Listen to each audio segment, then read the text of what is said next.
Hello, everyone. Welcome in. Hot best ball summer. June has begun. We have a lot of best ball mania drafts left to do. We are under 100 days away from the kickoff of the season. If you're new around here, use promo code Davis over on Underdog Fantasy to hop in these rooms. Let's go draft some BBMs. It's Short King summer, dude. It just feels like no one in fantasy sports ever learns anything. Does he mistime it, or is Brock Bowers just a grown man? Brock Bowers is just a grown man. Dare I say, Rich, football might be back. In the words of Lane Johnson, this offense looks constipated. It's Short King summer. All right, GM, everyone. How are we doing on this beautiful, beautiful morning? The weather couldn't be better here in the Midwest. Of course, best ball breakfast just got over. You guys just got to draft with Gretch, with Leone, with Kyle Dvorak. So if you came over from Pete's channel, GM, just got done doing some of my slow draft picks. And boys, we are maybe marginally behind over on Best Ball Mania. We have 24 drafts done. So let's go ahead and hop in a 20-second Best Ball Mania draft. Davis, have you looked back on your best CLV teams? No, I don't really have any interest in that. Because you know what's done is done. I assume there we go. We got a 1.2, so that is a nice way to start the stream. What would pace be in terms of maxing Best Ball Mania by contest fill? Like 1 point. What is it? It's about 11% full right now. So you'd be doing, 15% full. So you'd be doing like 1.5 a day, I think would be the math. Yeah, I think 34. Who are the guys I want more of right now? McCaffrey before he gets more expensive. I need to get a little bit more Brian Thomas Jr. I'm just a little bit light there.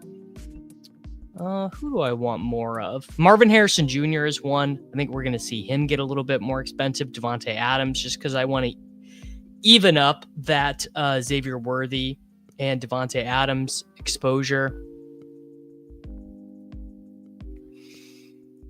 All right. 94 days until the season from our boy Mac Nova. Wow, Jahmyr. Okay.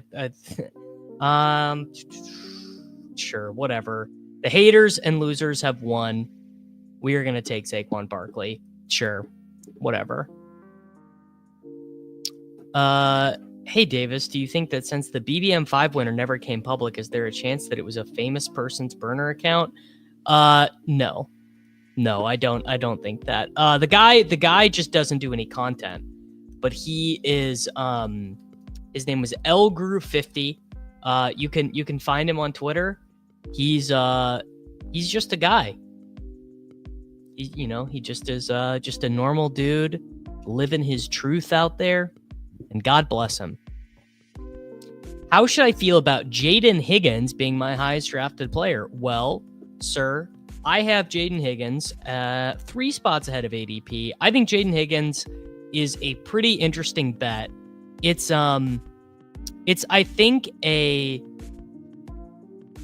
what's the right way to say this? I think it's a really interesting bet on CJ Stroud, on the new offensive coordinator, and on their ability to get their offensive line together, right? Because I think a huge portion of the team's struggles last year was offensive line related. Not even I think. I know that a huge portion of what was happening for them last year. And they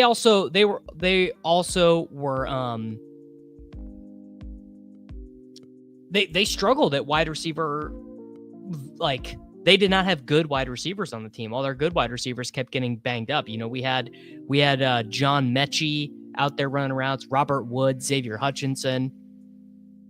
And so now they are set up much better.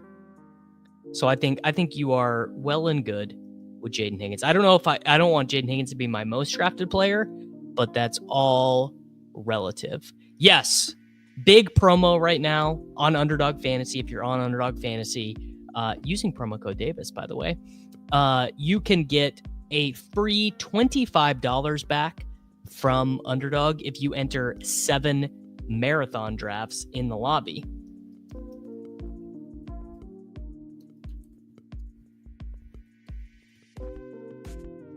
All right. So this is obviously the big issue with taking Saquon Barkley is, we're not going to be able to take a wide receiver. So our team is just already going to be kind of dusty at wide receiver, which you don't love, right? You would prefer to not have dusty wide receivers. And we might not even get Bucky either.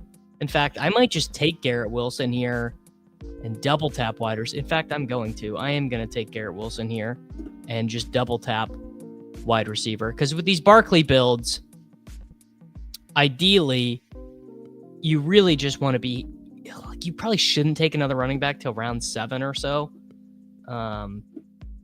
Is sort of the way that I view that. Not even sort of, that is certainly the way that, damn, okay, I wanted Marvin Harrison Jr. All right, we're going to do it. We're going to do a weird build. You guys never see me take Terry McLaurin. There you go. We're going all Ohio State, Garrett Wilson, and Terry McLaurin. Yep. Yeah. On Saquon teams, you really just have to hope that it's Rashee Rice, Marvin Harrison Jr., that one of those guys ends up being massive hits. And it feels, I mean, frankly, I guess Rice could be quite a high hit. There is no second lawsuit with Rashee Rice. This is fake news. Well, fake news in the sense that it is not going to. This is just a civil suit, right? So plaintiffs are seeking $250,000 in damages. So that is not going to impact him playing. So I guess unfair of me to say that it was fake news. Definitely fake news as it pertains to his availability on the football field. Yes. Roger don't care about that stuff. Yeah, the NFL can suspend over civil suits. Obviously, I mean, the unspoken thing is that the NFL would prefer not to, right?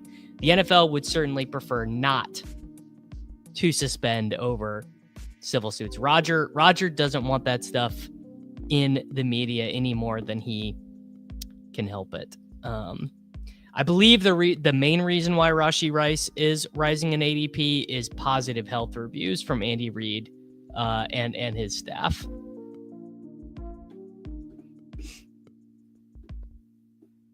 My friend smashed the like. We love to see it. God, the left side of the board here in the 4th round, you are just kind of up the creek. Tet never falls there.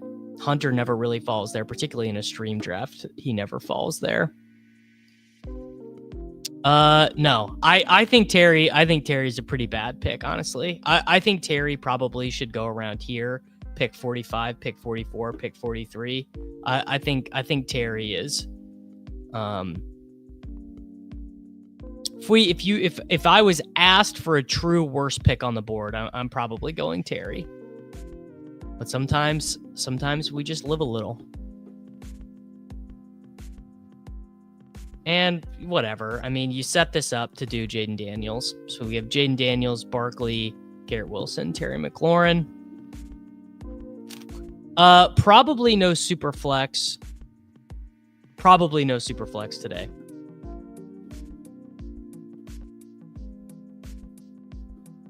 There you go. So I guess sometimes you can get Hunter over on the left side of the board. All right. We're going to get our week 17 correlation here with George Pickens. So Jaden Daniels, Saquon Barkley, Garrett Wilson, Terry McLaurin, and George Pickens. Maybe some chance Debo gets to us at 71. Couldn't do Kittle there, I don't think. Too far behind at wide receiver to do Kittle there. Oh, there you go. Philly, Washington, a little week 16 correlation that I didn't even know. Rusty, you didn't watch the video over the weekend. So the Saturday video on the channel was the what happens if you only pick ADP values in fantasy football, and then the Sunday video was the Deebo Samuel video. So if you guys want some, I believe it's a 20-minute Deebo Samuel, 15-minute Deebo Samuel video. I don't really care at all about this Frank Ragnow retiring thing.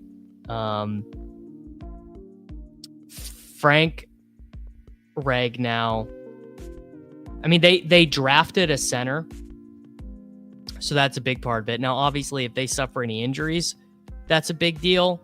But I am not really sweating the Lions ADP at all. Oh, they have a new coordinator. I cannot come up with a compelling reason to be afraid of the Detroit Lions.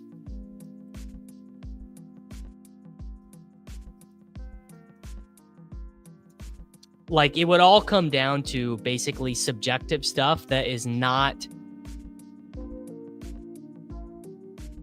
the stuff with the Lions, is that it's not reflected in the way the market views them, in terms of it's not reflected that way in like conference championship odds, Super Bowl odds, anything like that. So if the market at large is not telling me to be scared of the Lions, and in fact, I do think you could argue, and I don't even know if I believe this, but I could argue it to make a point, which would be that it's possible that, particularly for Jameson Williams and Jahmyr Gibbs, that the team being a little bit less crazy efficient might buoy their volume a little bit. There just might be some more competitive games for the Detroit Lions to have played, and I think that is like pretty clearly a win, right? I mean, that is just a big win. Going from Frank to a second-round rookie is a massive drop-off. That's very different for the Eagles grooming a replacement for years. Sure. I cannot get there to be afraid of the Lions. One of the guys I'm starting to get much more bullish on is Matthew Golden. It's the avenue is there for Matthew. Like, again, I think you could make a pretty convincing argument Matthew Golden should be drafted where Travis Hunter is going, or where Tet is going, honestly. Now, with the Barkley team, we could definitely take a running back here. We could take Caleb Johnson. We could take David Montgomery. We could take Pollard. We could take Jaden Reed. We could take Laporta. You know what? Let's do it. I have like very little Laporta. Let's put my money where my mouth is. I am not afraid of these things for the Detroit Lions.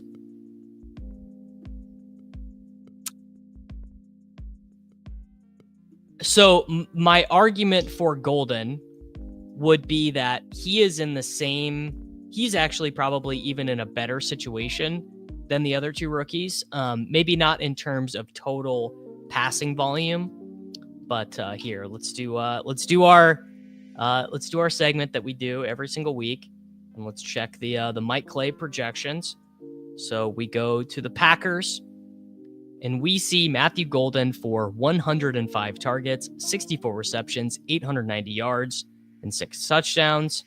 Now let's go to the Carolina Panthers, and let's check his projection for Tet. Again, obviously projections, not the end-all, be-all, but they are just interesting. 110 targets, 68 receptions, 926 yards, 5 touchdowns for Tet, right? And any projection system that you look at, right? So we could look at the fantasy life stuff that are my boy Dwayne McFarland and Ian Hartitz do, and they are going to be similar bands of projection as well. Basically, I just think that because Golden was a bit of a Golden is a weird prospect, right? Like, I don't think there is a straightforward way to be like, oh, this is the exact role that Golden fits in the NFL. Partly because he played with Quinn Ewers, right? And Quinn Ewers is just not very good. But, I mean, this also sort of is just my thought. Matthew Golden, first-round draft capital. The Packers haven't taken a first-round wide receiver like since Vietnam. And he probably is the best wide receiver on day one, right? I would be a bit surprised if Jaden Reed became a full-time, actually not even a bit. I would be legitimately surprised. So Frank, I just disagree with this. Just really not that big of a difference. Between these two guys in terms of how you would project them. But that's just kind of the way that I view football. I don't necessarily dive into the big micro, this guy runs this type of route, this guy runs this type of route, this guy wins this way, this guy wins that way type stuff to influence my fantasy football decision making. And maybe you could argue that is a flaw for me, but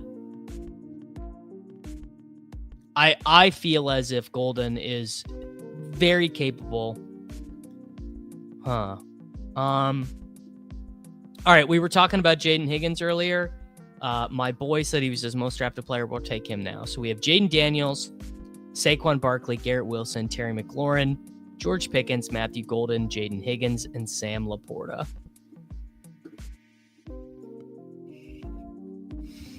I'm not talking about their prospect profiles. That is I think maybe you're misunderstanding what I'm saying, brother. This is like a smidge early for Jordan. It's not even really that early. I think Jordan Mason is pretty strong there.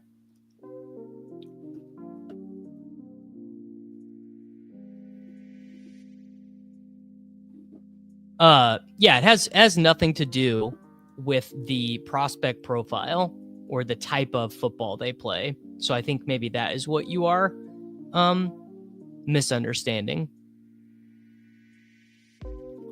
I'm talking about the amount of fantasy points that these dudes are going to score, not in how they accumulate them. I assume the fastest pace offense, the most plays. I mean, it's probably plays per second. It will probably be the Raiders. Total plays is interesting. Total plays, I don't know. I would have to think a little bit more. Could be the Chiefs. Could be the Bills. Nah, probably not the Bills.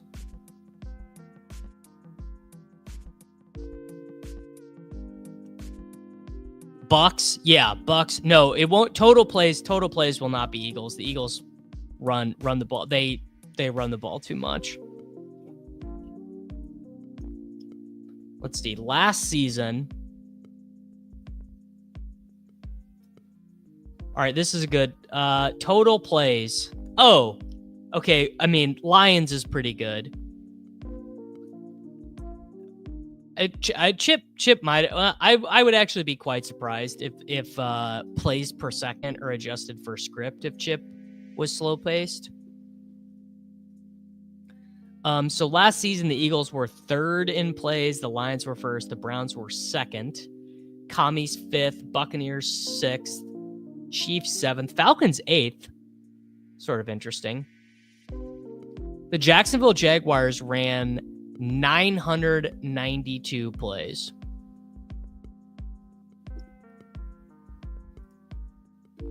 All right, my boy Manly Moose dropping some info. I'm misjudging Chip Kelly. He hasn't run a fast-paced offense in like 7 years. He abandoned the philosophy. Okay, good to know. Bowers, I think I would take first or second overall in FFPC.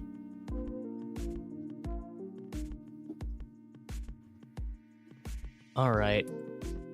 So we've got a... Oh, damn. I was about to snap off Justin Fields there. All right, I'm going to take Zach Charbonnet first here. Now, here's an interesting one. Do we take Dak Prescott here, knowing that that will double us up on quarterbacks in the same game? I'm going to. I don't love this being all in on that same game, but I like it a lot better than Stroud. Yeah, you know, what do you guys think about? I think it's definitely clear that it's suboptimal, right? Well, of course it can be a 38-35 shootout. But what you are thinking in your head is, I would just really like to have 2 outs, right? Yeah, Shady Advice, who is one of the best ball players in the world, or best DFS players, best thinkers, best game theory thinkers, has indicated this. Yeah, that if you expect a shootout, it is totally fine to get both guys. Wish Dallas wasn't going to be Javonte versus B-Rob. I'll tell you, I'm pretty convinced that Javonte is going to be gone by then. In fact, I'm almost thoroughly convinced. Yeah, it'll be, well, I don't know about Jacory, but wouldn't trust that guy. It seems sus. The degree to which it is suboptimal is overstated. Yes, it gives you less outs /clean breaks, but it isn't going to meaningfully change your EV. Yeah, I agree. No, so I definitely agree with that. I'll tell you what it is. It's a sweat thing. Like, imagine you get a team through to the finals and you're like, wow, the only thing that matters to me, the only way that I'm going to be able to win if this is my best ball mania team, is if that game goes nuts. That's all it is, right? I think it doesn't do much to your EV. I think Wicks is fine in the 18th, but I do think that we were talking about Golden. Drafting Golden and then drafting Savion. I mean, and really the Savion pick, because if you think about it, Savion and Wicks are sort of similar in terms of like athleticism, 4-year players in college, things like that. I think that it's very real that Wicks is just like the 5th wide receiver on the team, honestly. Man, that video we did with Buck really has me drafting a lot of Bigsby in a way that I did not. I think he's definitely right about Bigsby. Bigsby is, I think, the strongest. Well, one. I mean, if you're hedging against Etienne, you got to be taking Bigsby. All right, we can probably get back to wide receiver here. I've got both my quarterbacks. Yeah, let's do Xavier Legette. Legette, a guy. I think Legette was a little bit better in year 1, actually, than people gives him credit for. Yes, Michael. We will be doing college football best ball drafts here on Underdog Fantasy on the channel. I would imagine that my friends Fear My Turtle and Sean Newsham from Establish the Run will be on with me to draft a couple college football best ball teams. Yeah, I thought that quote about Etienne today was interesting. You know, I would have to ask my boy Coach Speak Index what he thinks about the truth there. But the thing about Etienne, and I think the thing about Liam Cohen, is that Liam Cohen said a lot of nice things about Rachaad White last year as well. Go back and like look at like Rachaad White's Roto World. I think what Liam Cohen has indicated to me as a coach is that if a player, specifically a running back, if a running back is not playing well, if a running back is doing inefficient runs, he is going to find a way around that, right? I mean, they were even playing Sean Tucker, right? Well, Etienne could also get cut. Slayton saying the only way Etienne leaves Jacksonville is via trade. Hence, you will never see that coaching staff talk poorly on Etienne until that happens. He could get cut. It's definitely not insane that he would get cut, right? Leonard Fournette, same team, same situation, cut by the Jacksonville Jaguars. Yeah, I think I'd be pretty happy if Etienne mirrored Rachaad White's season, given what he costs. I think Rachaad White was a little bit better for fantasy last year than we remember. Mr. White in 2024, 1,000 scrimmage yards, 9 tuds. This is true, Mr. Mazzone. Liam Cohen said a lot of nice things about the Bucs when he agreed to return as an OC before saying, "Peace out." I'm the head coach of the Jacksonville Jaguars. Okay, man, I am glad I took Dak, because this would have been really tilting to see this run right here of Bryce and Ward and Geno all ripping off the board. So I think I did the right thing there. Yeah, I think Tootin will take over the backfield at some point as well. I just kind of have I'm taking a good bit of kind of all these guys. There's not really a tight end here who makes any sense. Actually, wait. Yes, there is. Let's do Zach Ertz. Was that too early? No, that was fine. Pick 167 for Ertz.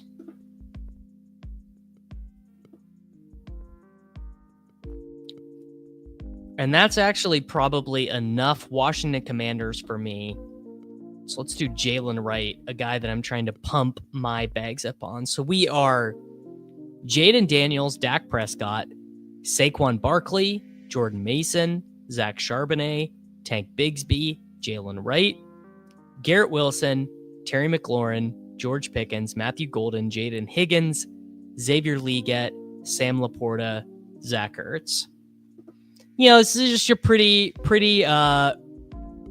bog standard, normal team. Is Tootin and Bigsby together too much capital to invest in to ensure you get the correct piece of the backfield? I mean, I wouldn't do that all the time, Joe. I wouldn't be like, okay, every time I take Tootin, I'm also taking Bigsby. Or every time I'm taking Etienne, I'm also taking Tootin. But I think you can do that, you know, a certain percentage of the time. Like I said, I would not make that like a core part of my strategy. But if it happens, it happens, I think. Jared asking, how do I see the Minnesota backfield? So I think this is a great question because there's a little bit more value in that backfield than you would think. Look at how many points Cam Akers scored last year. Cam Akers scored 86 points last season. Now, one of those touchdowns actually came as a member of the Houston Texans, which is very funny. I think Mason is probably going to get consistent goal line usage. And I think that Aaron Jones is a really strong guy. He's really strong when he's healthy. But what you'll see is sort of the issue is that he will play injured for a huge chunk of the season. So he will injure his hamstring. He will injure his quad. He'll injure his thigh. And then he'll soldier through it. And he'll keep playing. And he'll keep playing. And it just will kind of, Now, if Aaron Jones at age, what is he, 30? 30 or 29? Aaron Jones is entering into his age 30 season. He had 1,500 yards and 7 touchdowns last year. Pretty good year, right? And I definitely think he can run back something like that usage and that production. But Mason is one of the guys I really like. Why does Jack Bech go so high? Isn't he at best the 4th option? All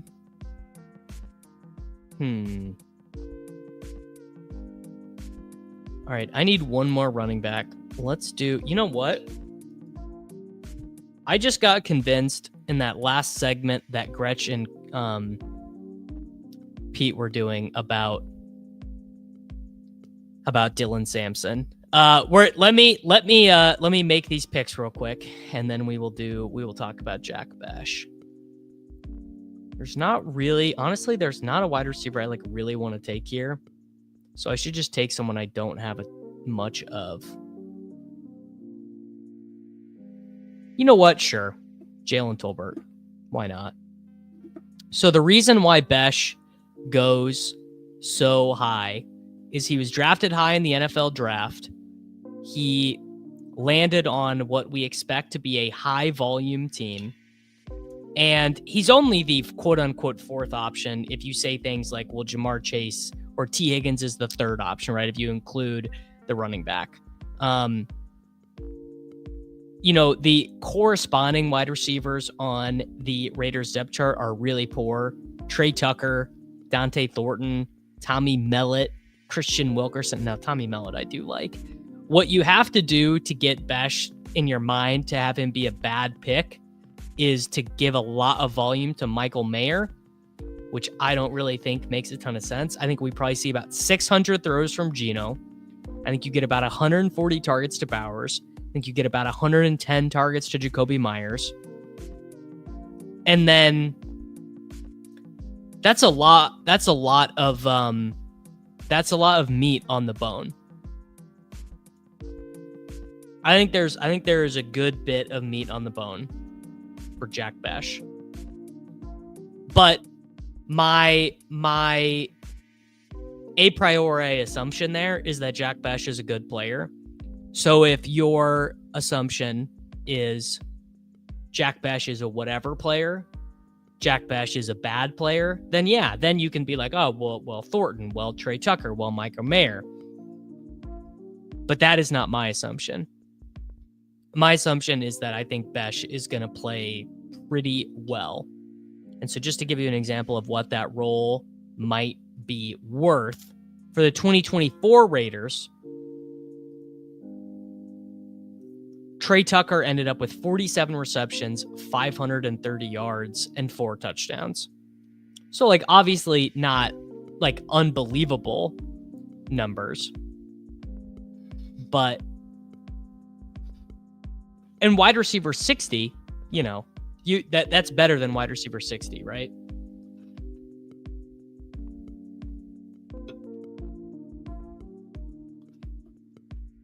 But I think Bech is a good pick. So that's all I got for you on Jack Bech. I mean, I just would be surprised if Mostert played a big role for the team this year. Okay, now I'm thinking I might do something a little bit weird on this team. I have 7 wide receivers, I like all these wide receivers. I don't think I need an 8th. And well, yes, I spent that first pick on a running back. I also waited 100 picks after that to take another one. So I'm going to take another. Oh, Keaton Mitchell went. Damn. Okay. Blake Corum. Yep. So I'm actually, even with Barkley, I'm going to do a 2-7-7-2. So the final team, Jaden Daniels, Dak Prescott, Saquon Barkley, Jordan Mason, Zach Charbonnet, Tank Bigsby, Jalen Wright, Dylan Sampson, Blake Corum, Garrett Wilson, Terry McLaurin, George Pickens, Matthew Golden, Jaden Higgins, Xavier Leggett, Jalen Tolbert, Sam Laporta, Zach Ertz. Honestly, I think that team is a cook. I think that team is that one's pretty solid. I don't really think this team is going to be behind on wide receiver regardless of if a round 18 guy hits. Like an Isaac Tesla, a Mike Williams, a Ty Felton, a Noah Brown. Like Noah Brown probably would have been who I would have taken. I don't really think it. Yeah, see, and I think Corum's upside to help this team is actually much higher than AD Mitchell's, honestly. If Corum is just the starting running back for the Rams because of injury, I'm gonna feel obviously, and that is just easier to do. That's one big difference I'm doing.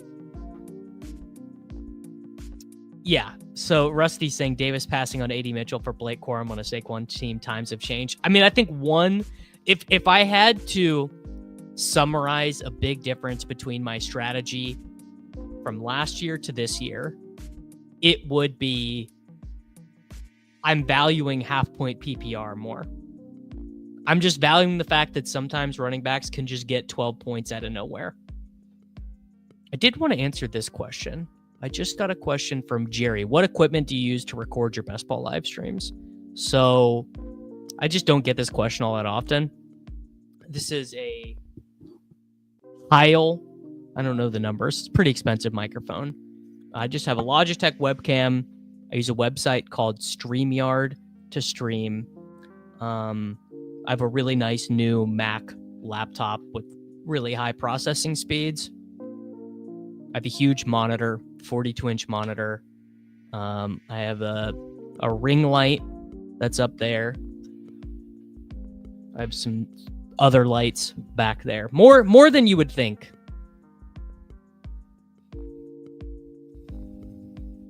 Good luck to you as well, sir. All right, boys, let's go in and hop in another. We'll do another Best Ball Mania draft. I'm all of those contests I've maxed. The Pug, the Schnauzer. Yeah, I just wanted to do some BBMs today. Didn't want to lie on the thumbnail, right? Thumbnail said easy $2 million. That's what we're doing. How often do other channels not in the Ship Chasing Extended Universe reach out? Like a decent amount. Well, maybe not. I don't know. Maybe less than kind of the average YouTuber. I don't know. I get guys who ask. My friend Heath Cummings does the CBS Dynasty one. My friend Theo Greminger is an analyst over at Fantasy Points. I do that with them. No, this is Pepper Tony. This is so funny. I'm not gonna share the actual DM because Neil and I were talking some business in it, and I don't want you guys to see that. But Neil did just DM me like 3 days ago, and he said, "Any chance you'd be free for a Wednesday evening stream sometime, or is evening too late for you? I might try to find some afternoon time slots to do an occasional stream as well." It's very funny.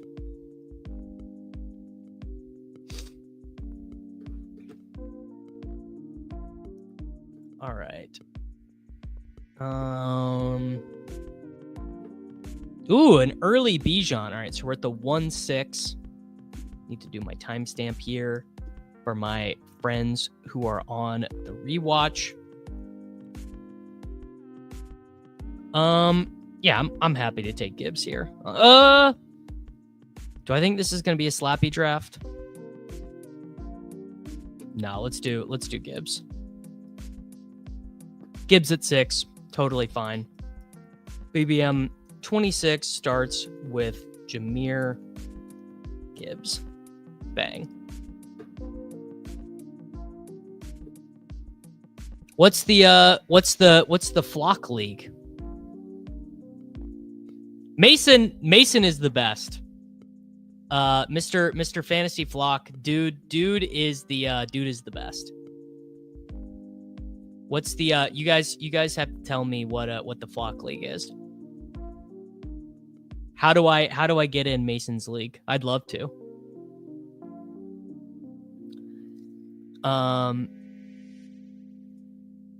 Slappy, easiest way to think about Slappy is Slappies are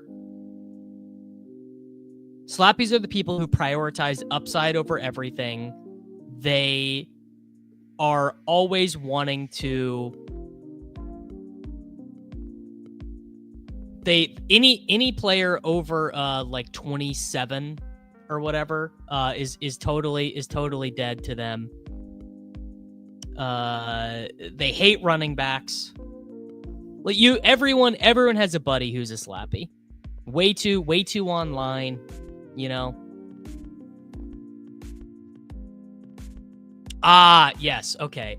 I do know this channel. I do know the Flock League. Okay. I was misunderstanding. I was thinking that what you guys were talking about was the flock contest that they did on Underdog last year.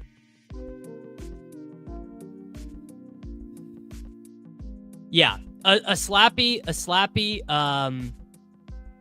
just wants to draft Travis Hunter. It would be good. It would be good exposure. It's probably not going to happen for me this year, but it would be cool. So what happened in this draft? Oh, Jonathan Taylor went really early. Lad McConkey went early. Gibbs, London. If Dominic Minirath doesn't take him, and he's going to. All right, dude, we're slapping. Gibbs and Bowers, brother? Well, you raise an interesting question, FF Doom. I don't know who the ship chasing curse guy is going to be this year, because it is I asked Peter about this the other day, but now that I am officially on the cast of ship chasing, you know, I don't want to put my thumb on the scale. You know?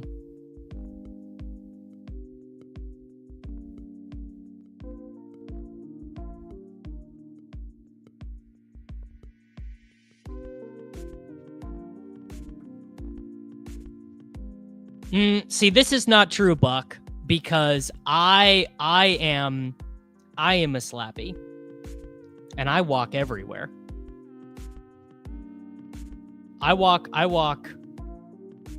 everywhere, pretty much. I mean, if I can help it, I'm walking. Where does Bowers go next year if he gets 1,400 yards and 6 touchdowns? Probably right where he goes now. I mean, wasn't that close to what he got last year? Brock Bowers had 1,200 yards and 5 touchdowns. Yeah, he'll just go. Yeah, I participate in. I'm in a couple. I'm in a couple dynasty auction drafts, actually. Yeah, it's so the issue with Harvey is that he goes too early. Kyle Williams is probably the favorite right now, if I had to guess.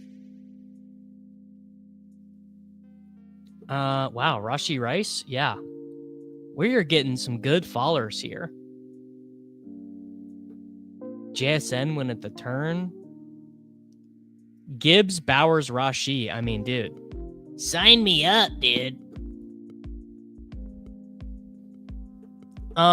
If you're doing the auction, my professional recommendation would be to do it on MFL.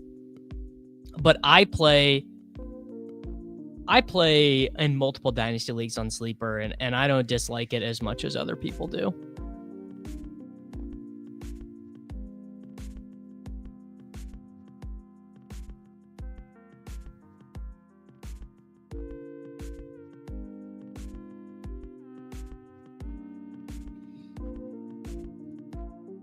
Bro, Dan just radicalized me. Watch Genty get vultured by Raheem Mostert for 10 touchdowns this year at the goal line. So the status, this is a good question. What is the status of the Dynasty Leagues for YouTube members? That is, if you are a YouTube member of this channel. What is the status of the Dynasty Leagues that Chad is managing? I know the one we are in didn't get all the people that have been invited yet.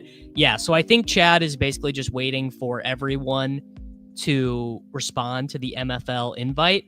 In fact, I will message that Dynasty channel this afternoon, Artillery Frost, and I will figure out who has not responded yet, and we will go from there. Okay. I mean, this Xavier Worthy pick is staring at me like the Green Goblin mask. I gotta do it. Rice and Worthy after ADP with Bowers after ADP. Oof. Had to do it to him.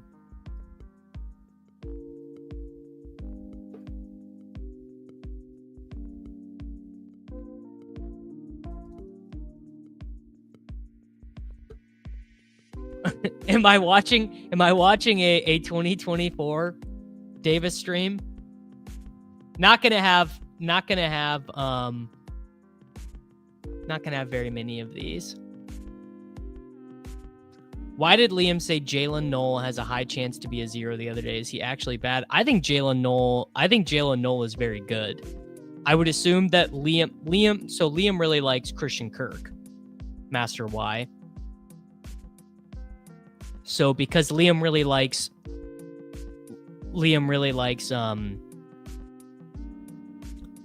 Christian Kirk, what is this, a 5-spot ADP value on Zay Flowers? Slap me up, dude. Awoo. So honestly, I have thought about this. What if it's the year of the Slappy and Davis only has 8% of every player? Honestly, this is like my deepest fear. If this happens, I mean, can you imagine, dude?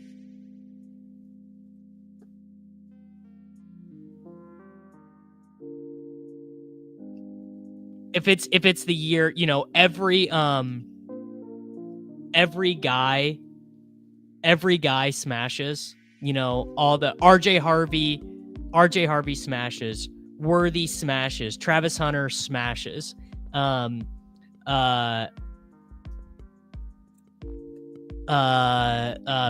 Tootin smashes, Justin Fields smashes. It would be really bad. It would be, honestly, like I would be pretty bummed out. Honestly, this is fine.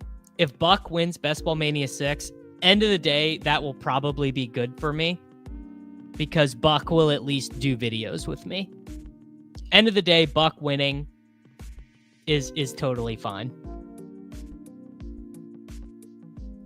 Yeah, Clint, if you're just logging in, if you click the 25-minute timestamp, if you just refresh this page, you can go back and listen to us talking about the Liam Cohen quote. I am not a fan. What is happening, dude? Look at these. I'm taking Jordan Addison. How is this happening? Is someone tanking this draft?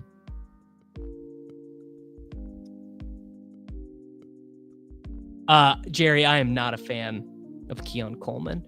What is happening?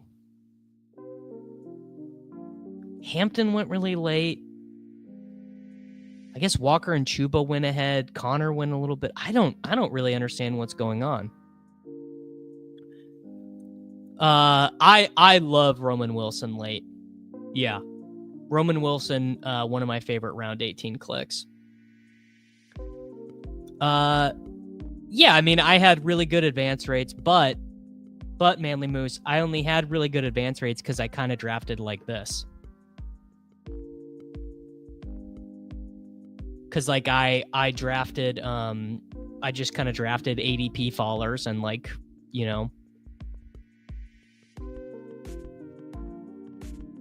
30% DJ Moore. You're definitely a little slappy, Fresno kid. Not in a bad way. Yo. JMO and Jennings. There you go. Wow, and look at that, an early Kyler. I mean, shout out. I don't even think any of these guys are making suboptimal decisions.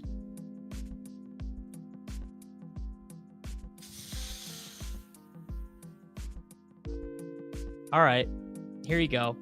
There you go. I'll bite the bullet, take a guy I don't take very often. Quinshon Judkins at 78.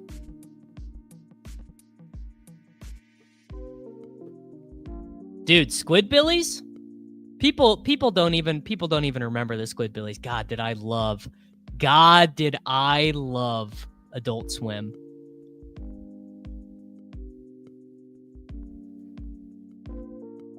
Judkins obviously is like not a big decision point, or Judkins at 78 is like whatever.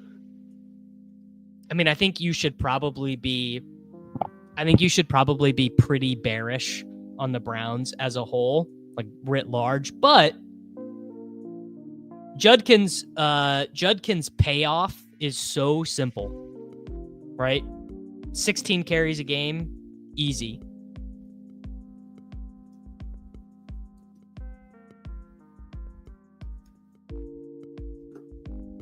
Oh man, I am going to have, guys, the thumbnail that I have for the next stream I do, which I think will probably be Wednesday.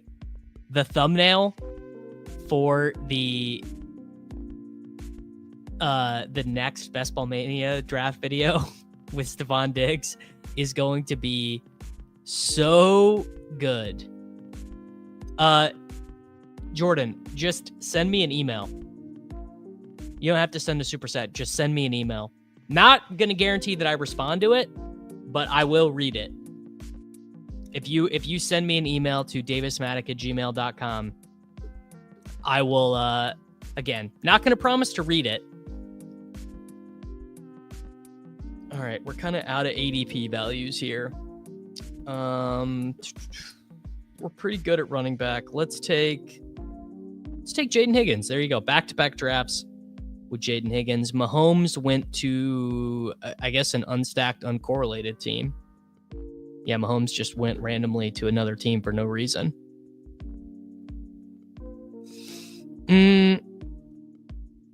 I disagree with this, Stephon. I don't think, I mean, I'm not like, I'm not jamming the button on Tony Pollard, but I think he's totally fine.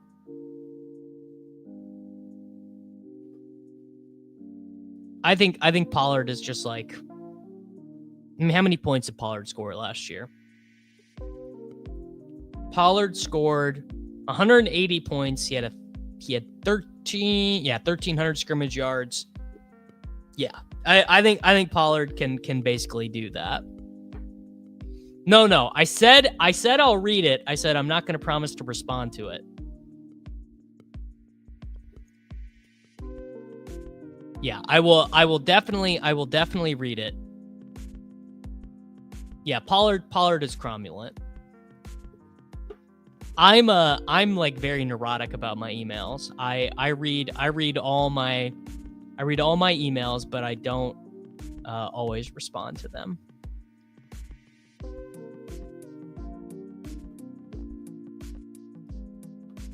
All right, so I'm in a tricky spot here. I kind of needed a quarterback, but none of the guys are live. So weirdly, I actually need a wide receiver because I needed another quarterback potential guy.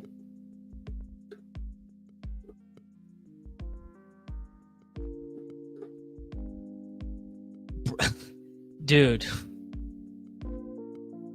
That's crazy, Lutz. I literally have 0 unread emails.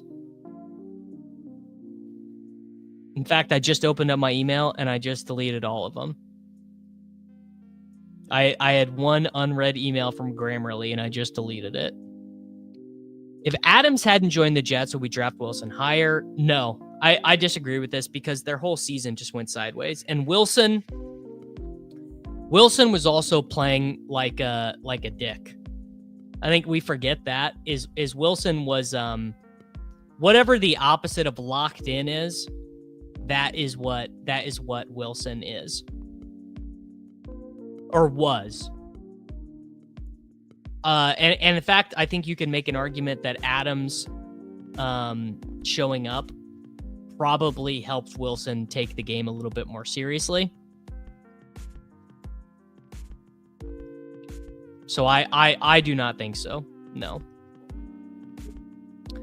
As long as Fields and Allen don't have the same bye week, I mean, that is great. Let's do, you know what?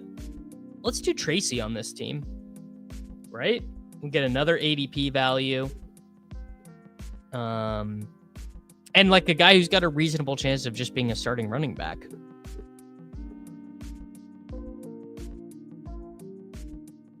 See, I think Justin Fields is better than this, but yeah, people hate Justin Fields. Can do Stroud. Yeah, I've got quarterbacks live. I think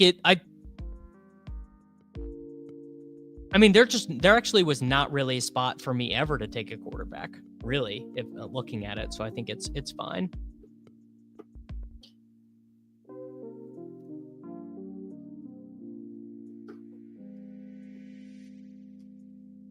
Stefan is fading Scattaboo.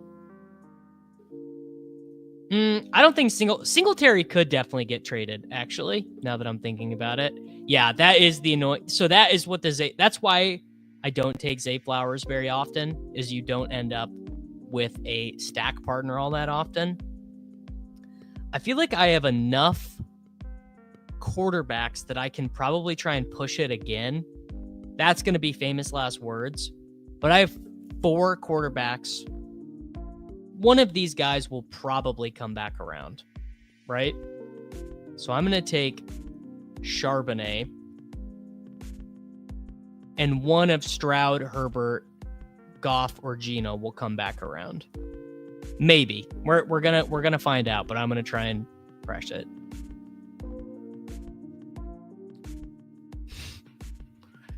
Yeah, Buck, you got me on Tank. I'm not really convinced on Debo. Because I actually forgot to bring up in the video. I forgot to, oh my God. And Herbert just goes, okay, so now we're sweating. I didn't even bring up the worst thing about Debo, which is that he was fat last year. Like, can I get a Debo Samuel weight? Can I get the Athletic reporting on how much Debo Samuel weighs before I start taking him? Because that I would be interested to know.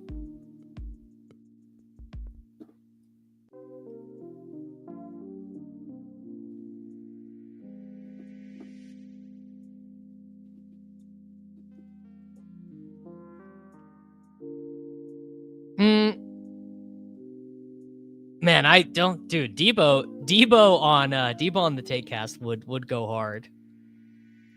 All right, Stroud goes, Lawrence grows. McCarthy. Oh, McCarthy, I didn't even see went before I picked. So all right, I'm down bad.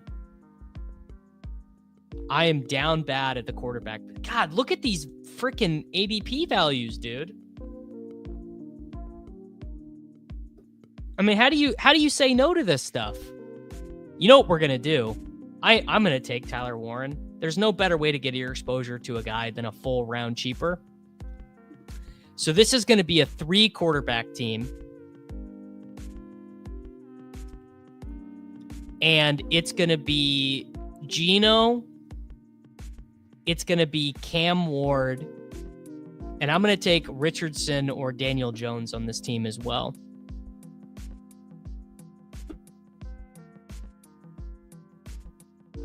It's true. Singletary would send Javonte to 0. And I totally think that is live.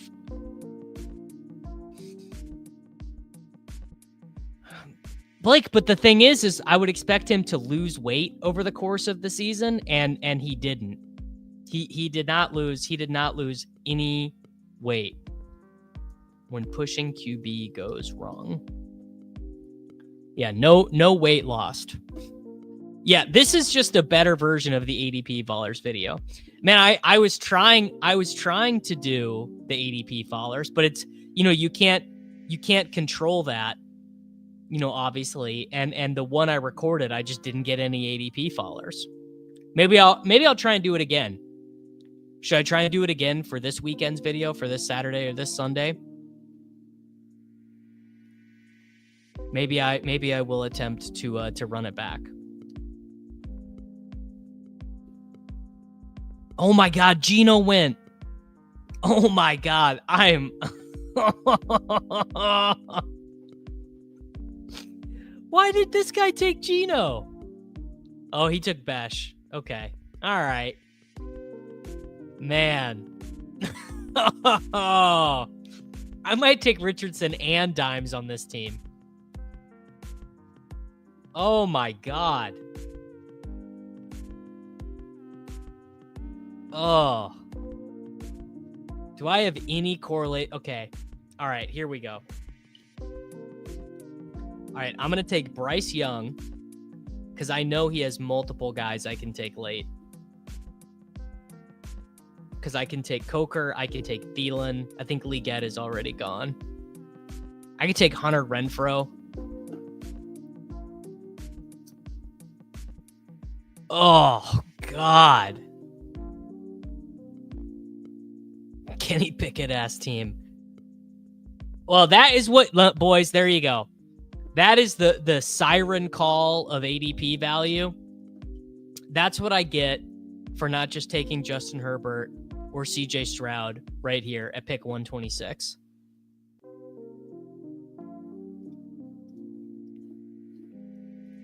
I really like the sidekick, Mr. Fatty McFats, but I would say the number one value proposition of the sidekick is if you do a lot of drafts. So if you're doing like 1,000 drafts, 500 drafts, I would say the sidekick or the draft caddy is pretty worth it.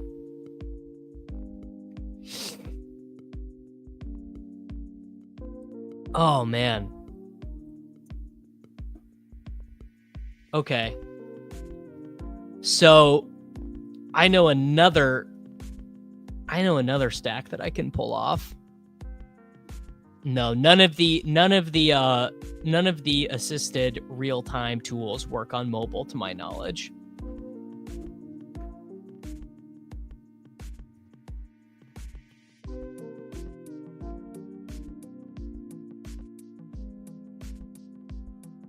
All right. I hope you guys are hip to what I'm about to do. Because I'm going to take Cam Ward, and then he has infinite round 18 stacking partners. I can take Lockett. I can take Jahmyr Adike. I can take Elagayo Manor. I can take Chigakonkwo. Yeah, I did. I did. This was... That's what you get, Mr. Uppercut. I got punched in the face.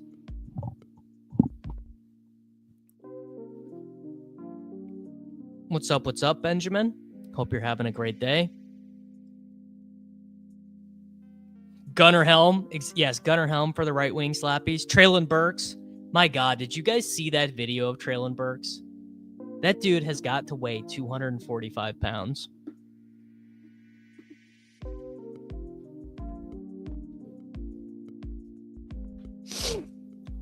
This is Best Ball Mania. I don't know.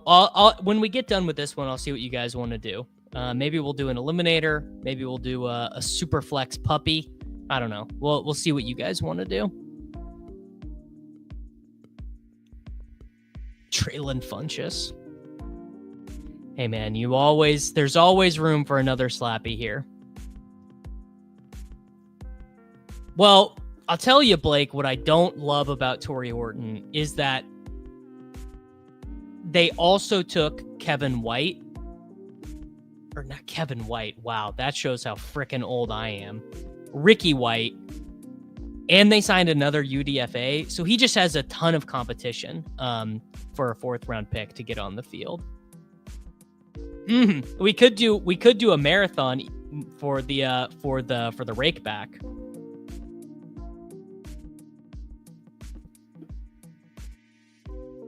All right. And then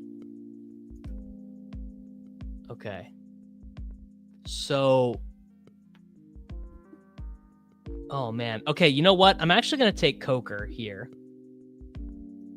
My instinct was to take Wandale to set up Dart, but then I realized I ran out of roster spots, so we'll do Coker. Yeah, I did kind of waste, honestly. Let's just be real. I did waste a good team pushing quarterback. It happens. It happens to the best of us. I apologize. You know, I'm doing my best out here. And remember, I still need oh, actually Zach is here. So Zach, we need to make the giveaway video. We need to do the 5% of the Best Ball Mania stuff. So remember, these teams, you guys have equity in these teams. Because I'm just gonna run back the same giveaway from last year.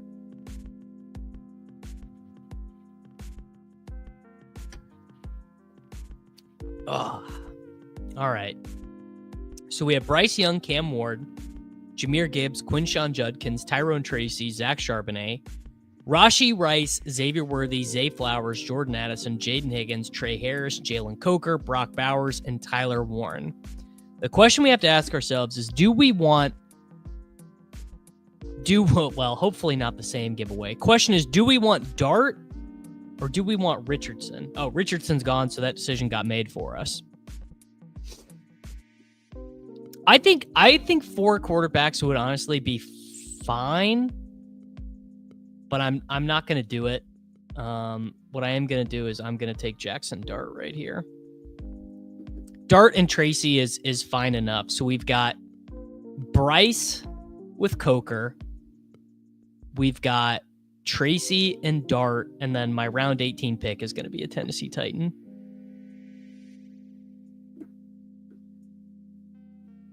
Yeah, just when we thought the quarterback thirst was settling down. It's not about positional stuff, Blake. It's just about a logjam at the position. Like here, let me go to the Seahawks depth chart. So my boy Mike Clay, who granted cannot see the future, of course, he's got Torrey Horton for 3 catches for 39 yards. Again, not saying that these are even 100% correct. Not saying anything like that. But what I am saying is, what am I saying? I guess what I'm saying is Torrey Horton's got a long road to hoe. At the end of the day, that's what I'm saying. I don't think you're wrong. I think Torrey Horton can play. I just really wish that he was a 3rd round pick. That's all. All right. We might need a little bit more of a chaperone style. Actually, no. We got Gibbs. We got Judkins. Let's do on this. Actually, you know what? It's kind of a good team to take J.K. Dobbins, right? Because J.K. Dobbins can be both a chaperone or just a starting running back on a team.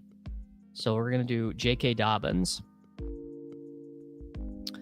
I I do not think that Jerome Ford is the starting running back for the Cleveland Browns.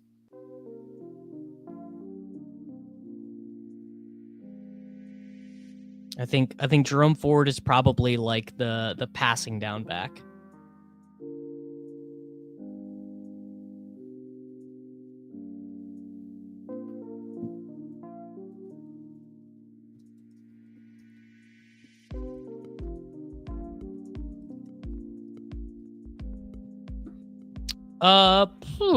Doesn't a fourth quarterback contribute more points on this team than J.K. Dobbins?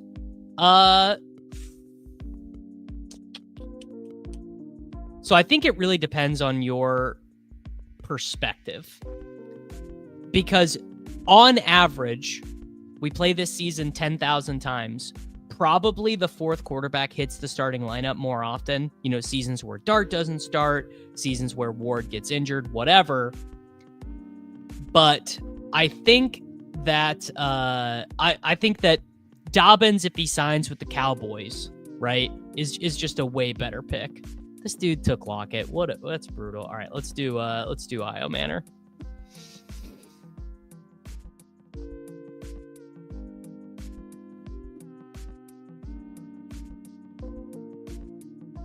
All right.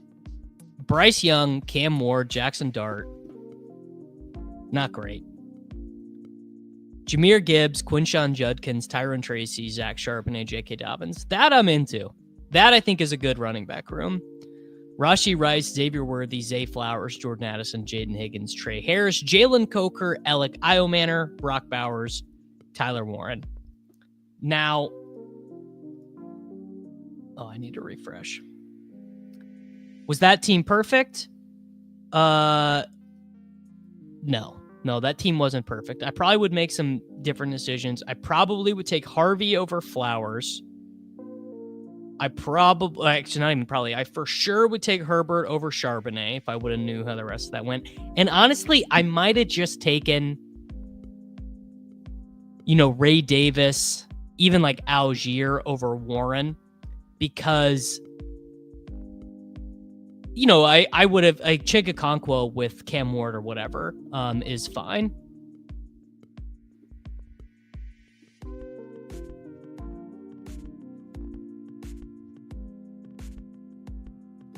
So I would have done things. I would have done things a little differently, but whatever. I think at the end of the day, we could have been. We'll be okay. I mean, this team will just need Cam Ward. Like basically, this team needs Cam Ward to hit. Is really what. Yeah. If Cam smashes, this team is pretty strong. All right, I will let you guys decide what we do next. We can do a marathon to chase the rake back. If you guys don't know, there is a program going where if you do 7 marathons, you get $25 back, so you get your rake back. We could do a sprint. We could do a weekly winners. We can do another BBM. We can do an eliminator. Or a puppy but Superflex. I will do whatever you guys want. I'll give you guys a second to discuss amongst yourself, and I will see what the tenor of the conversation. But I really don't care because I'm doing all this stuff. I think the eliminators are pretty fun. I am enjoying these. I gotta be honest, it looks like eliminators winning. Tiger Uppercut wants a WNBA daily draft. It's 7. So it's $105 to get $25 in site credit. All right, we're gonna do an eliminator. We're gonna do an eliminator. Eliminator wins. This will be my 7th eliminator. And let's try not to get boxed out at quarterback on this one.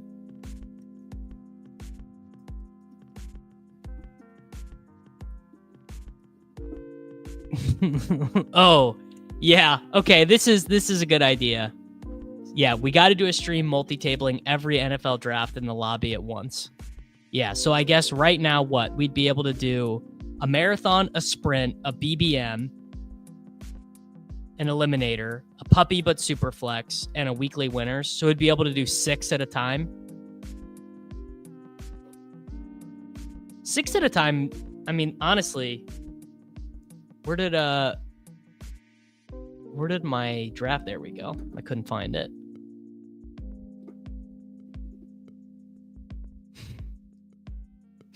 Popped in the overflow on purpose to soak up the EV of these nerds. TCD, that's what you think. But what you don't know is that my brain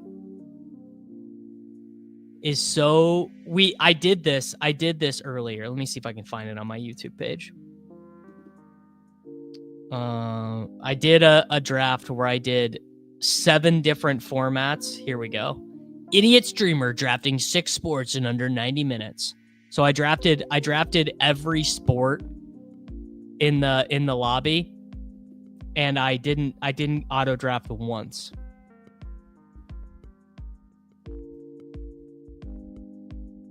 New draft meta where draft snipers get the Discord link and everyone shouts over each other during the draft. All right, your buddy Nick at the 1.1. Yeah, finishes 6th in the pod, but we do look good doing it. The different correlations between NFL contests where all the players are the same. Yeah, that would be what would get annoying. I mean, by the way, I am totally fine with these elite wide receivers at the start of these eliminator drafts because it's a smidgen of an overreaction, I think. I mean, I think we still like elite wide receivers. And in fact, you could I think convincingly argue to me that elite wide receivers are maybe even a little undervalued in the eliminator, actually. So I'll take St. Brown. I mean, St. Brown has got to be like just the nuts.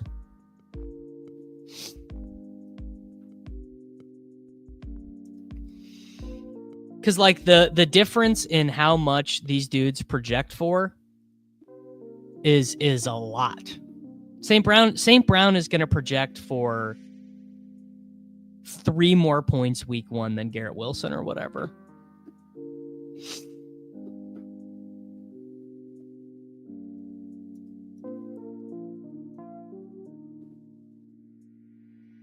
No, never 3 tight ends in this format.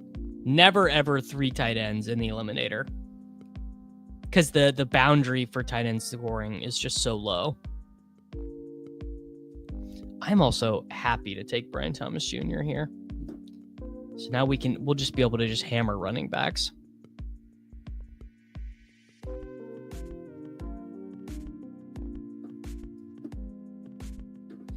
Thoughts on Tyreek? My thoughts on Tyreek. Who knows? Who knows? Who knows what is wrong with Tyreek Hill? I don't know. You don't know. Tyreek probably doesn't know.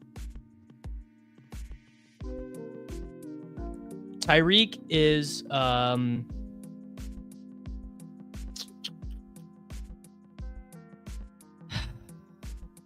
think the best way to explain to yourself that Tyreek is still who we think that he is that he played injured last year, and he also just didn't care because the team was so dusted. Like that would have been Tyreek's first experience playing for a non-playoff team, right? Because the Dolphins made the playoffs the year before. Did they make the playoffs his first year there? They were close. They went on that awful run at the end of the year where they lost to the Bills, the Packers, and the Patriots in back-to-back weeks. No, they didn't. They made the playoffs anyway. So it was his first time playing like meaningless football. I'm betting a lot on a Waddle bounce back, but the cost is less. I think that a Tyreek fade is totally reasonable. I don't have like 0 of him, but yeah, I mean his, like, that's the thing, is the dude could retire. The dude could ask for a trade. The dude could just suck. Like, there are a lot of negatives for Tyreek, but at the same point, this is also a dude who 2 years ago had 1,800 yards and 13 touchdowns. This is a guy who has, scored 17 touchdowns. Like, he's obviously like an unbelievable player.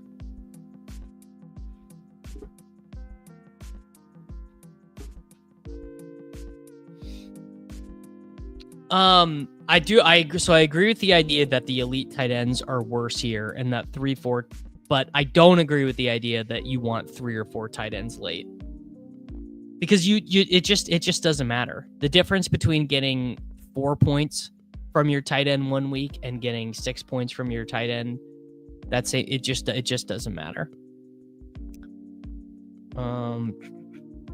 Wow. All right. Kind of getting cooked here. So I'm going to end up being a little bit lighter at running back than I want to be. But dang it, I'm not going to be able to get...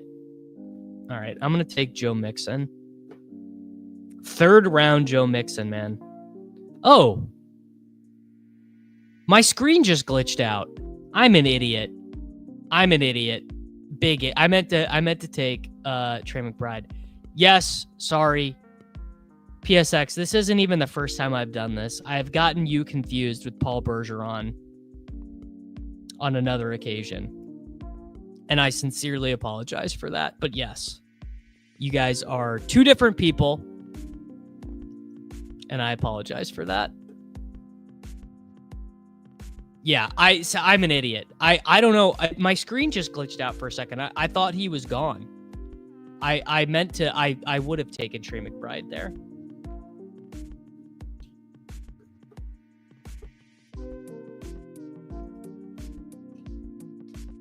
All right. And I've now put myself in a situation where I basically have to take James Cook, which I don't like. But I did my due diligence at the wide receiver position. Elite tight end matters because most of the elite tight ends will be eliminated early on. I think of it being akin to having to go 17-0 in a redraft league. Sure. I still don't think you. I still don't agree with this, though.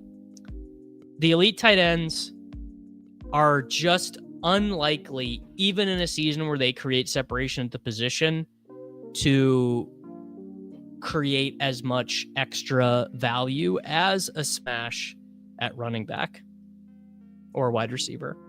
You're just creating more separation there.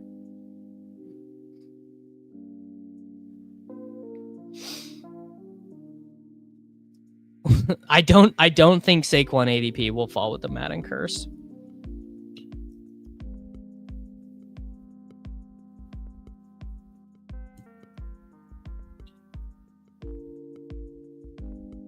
Joe Mixon, James Cook, St. Brown, Brian Thomas Jr. So I need to remember my bye weeks there. Not great. But I don't know. Is James Cook a bad eliminator pick because he might be unsigned? Did I just step on the rake? Now, yes, in the Superflex contest on Underdog, in the Superflex Puppy, I did think that the tight ends were more important there.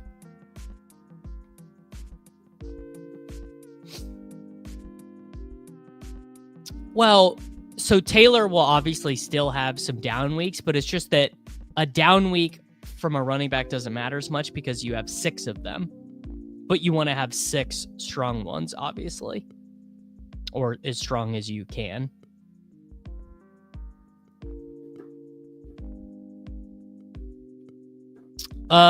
Yes, I have thought about doing drafts with subscribers, but now I would just be taking Peter's idea. So, what can you do? That's why you not that I don't copy Peter. I mean, obviously I do copy Peter all the time. Yeah, it's the so Ryan, I basically had this exact same thought that the elite tight ends and the Superflex, well, one, they are a bit cheaper.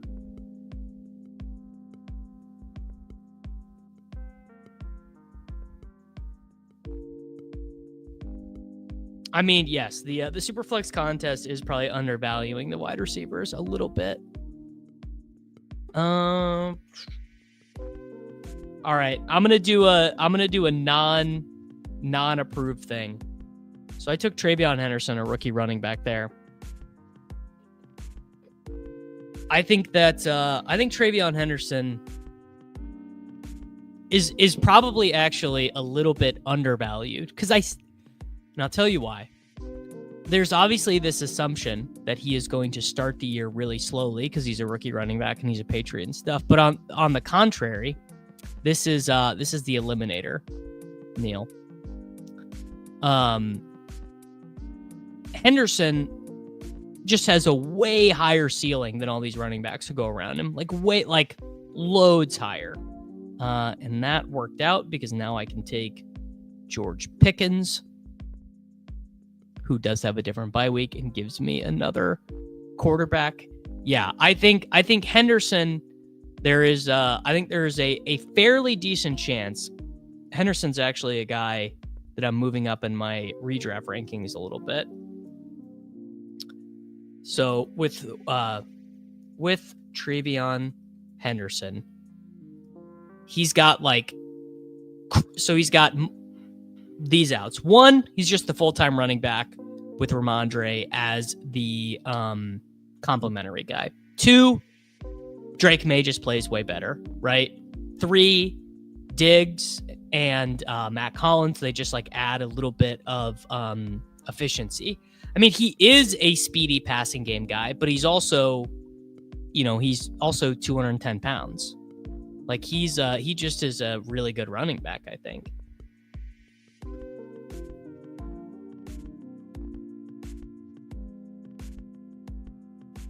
But Henderson also was explosive on more of a volume, right? In college.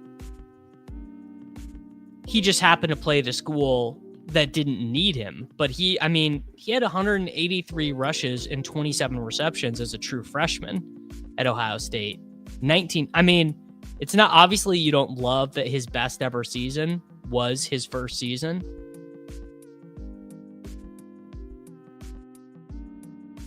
Well, it's more that I don't think they're relying on Matt Collins to get more than 400 yards, but I think they are relying on him to being more consistent.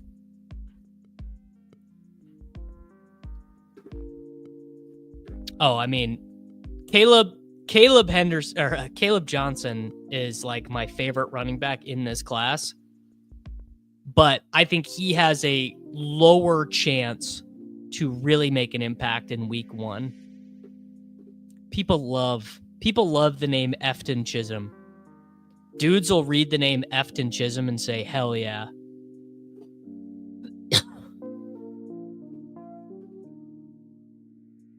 This is a live like Larry 00. This is a hot take that most of the rookie running backs other than Genty are going to be busts. I can't say that I agree, but there are many things obviously that you can do to differentiate your drafts from your opponents, and being light on rookie running backs would make your portfolio a lot different.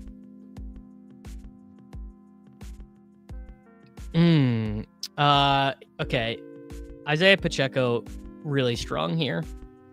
Isaiah Pacheco will probably be benched this year, but I will have already made $500 on this team by the time Isaiah Pacheco has been benched.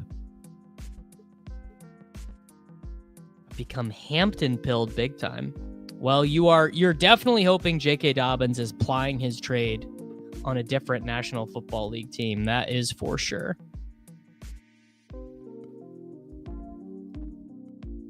Because you don't want a three-way situation.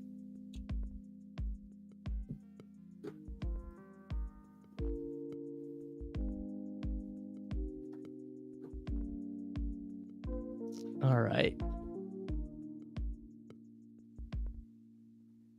Man, Darnell Mooney, buddy, that is an eliminator-ass pick. Darnell Mooney is the most eliminator-ass pick that you could ever have. Hampton is my most drafted running back. I'm a Hampton slap as well. All right, you guys love Omarion Hampton. All right, let's go. Let's check the tape. Let's go check the projections on Omarion Hampton. Omarion Hampton. It's like my favorite thing to do is to talk about a player and then go check the projection. I should have a sheet where I combine these and the fantasy life ones, and also make my own, which is pretty easy to do. Omarion Hampton projected for 215 rushes, 960 yards, 9 touchdowns, 50 targets, 39 receptions, 282 yards, and 2 touchdowns. I mean, honestly, that feels pretty light. That feels pretty light. No, 3 years ago, Ramondre was a good running back in fantasy. You gotta go back 3 years to Ramondre's really good year. I can definitely see Hampton kind of beating all those numbers, honestly. True words. Life comes at you fast at running back. So obviously the big thing that's going to impact this situation is, I mean, if Najee gets to 130 rushes,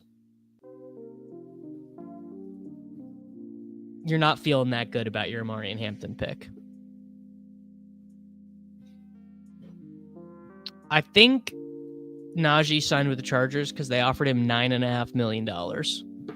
And when you're a man of Najee Harris's talents, you're probably not going to get much better than that. By the way, Mr. Jordan Holloman, I checked my email. I got nothing from you. You said you were going to email me. If you sent it already, it's not there.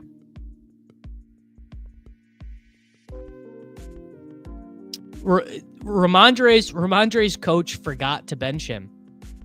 True story. Remember the reports that they were going to bench Ramondre and then they just didn't? That was a good bit. Dak, definitely the pick here. So we got Dak, Pickens, week 10 bye at quarterback. Love that. Yeah, Hampton production will almost certainly be back weighted. Whether it comes through Najee Harris injury, Najee Harris ineffectiveness. Yes, back weighted production is the opposite. Yes. Yeah. Ramondre did literally get the first carry of the game after they named Gibson the starter. I remember I played a little bit of Gibson that week in DFS because Ramondre was getting benched. Well, Najee is, I mean, he's just always been bad, is the thing.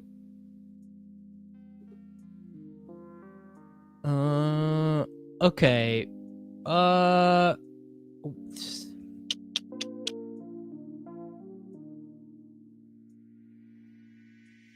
right. Rashad Bateman. That's an eliminator ass pick, brother.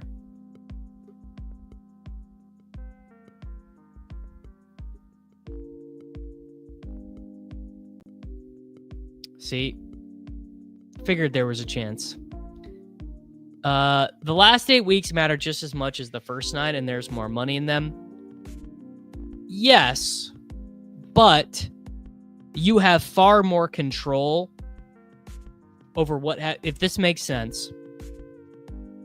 You have far more control over what happens in the first 9 weeks than the last 9 weeks because we will have a better idea of what the depth charts and the health situation of all these players look like right now. If that makes sense. Like, who knows what the Cowboys depth chart looks like in week 14. But we have a pretty good idea of what it looks like right now, right?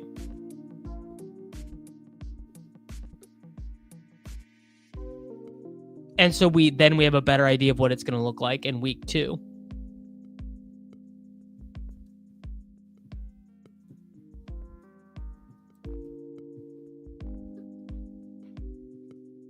Yes, but it's so artillery processing, we have much more control over the first 14 weeks than week 17, but that doesn't stop us from swinging from the fences. Yes, that's true. But we also have different inputs here. Because the money starts in week 4.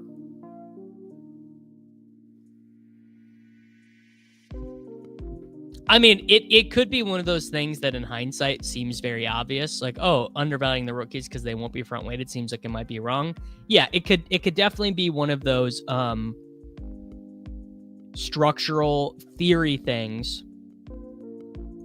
that you're like, oh yeah, obviously the move is that we should have been drafting for the back half of the year league winners because I got in all these head-to-head matchups and now I'm smoking all these losers in my head-to-head matchups. Like, that is definitely real.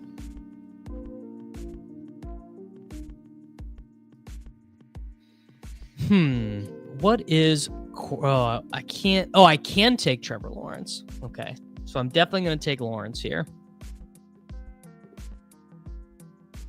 Lawrence, BTJ, Dak Pickens. It's beautiful. Unless I get snapped. There we go. Trevor Lawrence.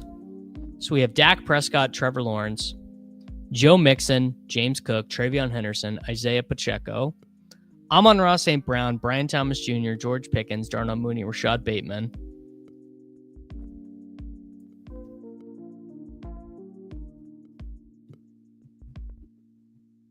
I would rather attack back-weighted upside in the mid-late rounds. Yes, that is definitely true. Great point. The difference is your team cannot make up ground late in the Eliminator like you can in regular best ball since there are cuts every week. Yes, another great point. Doesn't matter. I mean, think about all the nutted. Oh, speaking of nutted, Hollywood Brown nutted Eliminator pick. Think of all the nutted rookies that you could draft who were bad in week 1. So this is actually a good bit. Brian Thomas, BTJ, Brian Thomas Jr. last year in week 1. This is a bad point because he actually started great. 4 for 47 and a touchdown, then 2 for 94 the next week. So I'll eat that one. Let's look at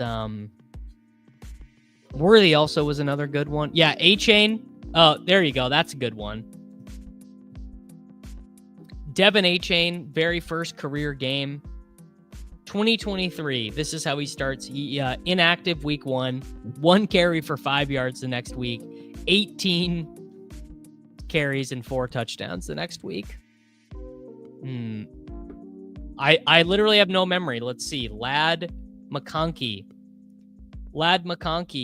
game 1, 5 for 39 and a touchdown, 2 for 26 the next week, 3 for 44 the next week.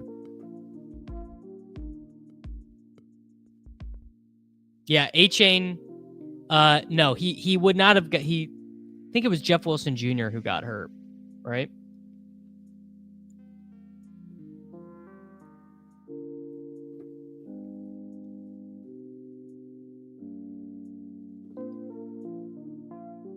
Man, I wonder. Yeah, taking Bucky 2 rounds early in regular best ball in 2024 would have been great. In Eliminator, it would have been a death sentence. So I think what this is an argument for is obviously you want to balance for and have later round upside. Marvin Harrison Jr. had 1 catch in his first NFL game. Obviously, you would have loved to have had Bucky Irving in the 15th round on your Eliminator teams, right? But you do, I mean, you have to get there. So you do really have to balance for those lower end range of outcomes. I guess what I'm questioning is, does the confidence in early season production matter? I see, and I think it does. I would be saying yes, it does. I feel extremely confident that Joe Mixon, James Cook, St. Brown, BTJ, George Pickens, that those guys are going to project pretty well. In week 1. I would leave this to smarter people than me, Connor, but I would guess a really low rate of time. Do you want to be going 3 quarterback in the Eliminator?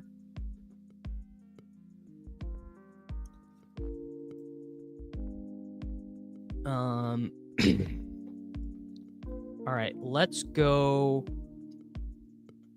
Let's take the most actually, you know what?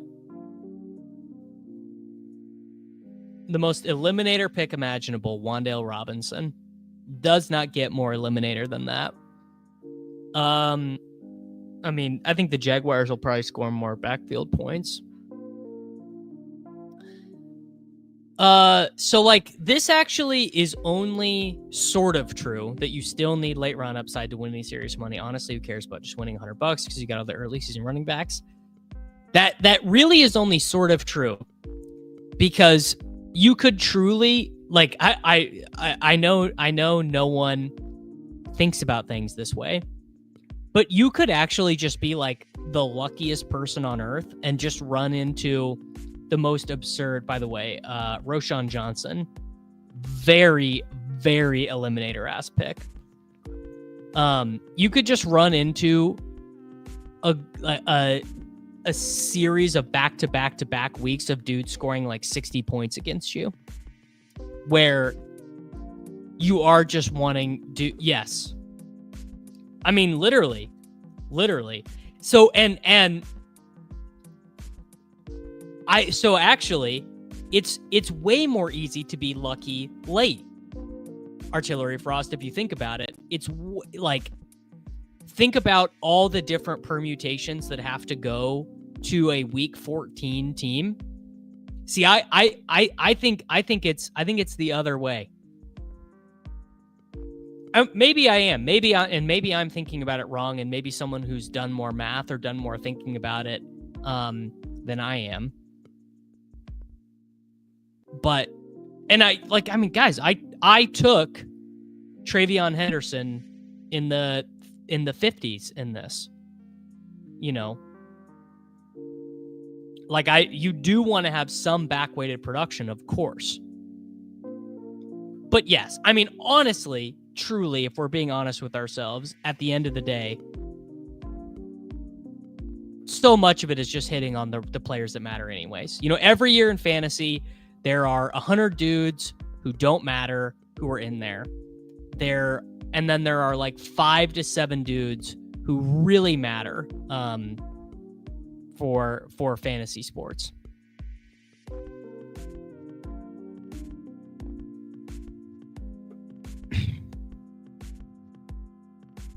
Is Treyveyon back-weighted after he gets hurt and misses the last 5 games of the season? Don't you put that evil on me, brother. Don't you put that evil on me.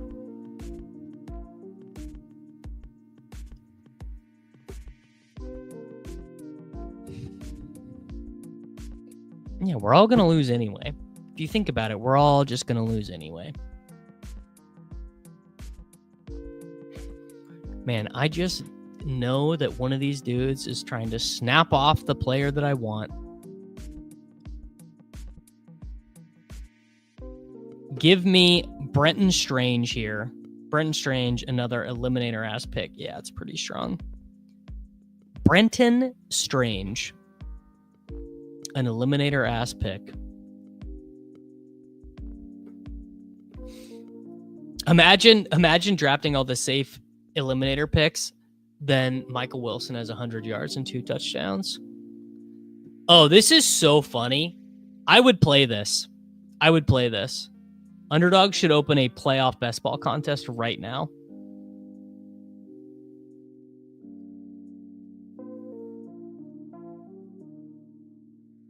That would be such a good bit. Truly. Neil, we'd have to play it. Slappies are honestly probably not playing the Eliminator. Too much thinking. All right.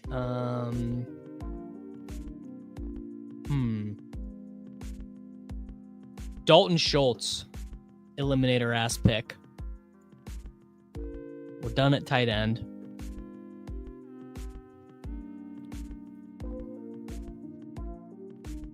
If you advance 2 teams to week 17, would you rather have both teams be in the same tourney or in separate tourneys? Separate tournaments. I mean, it's just math. You're not stealing any of your own win equity.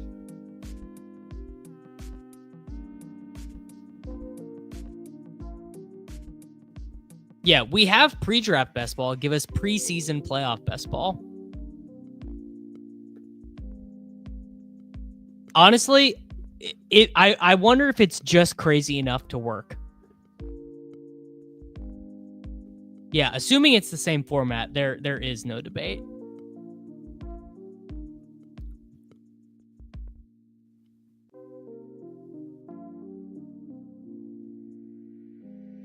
Waiting, Mr. Devin Davis is waiting on 3 and a 22nd Eliminator.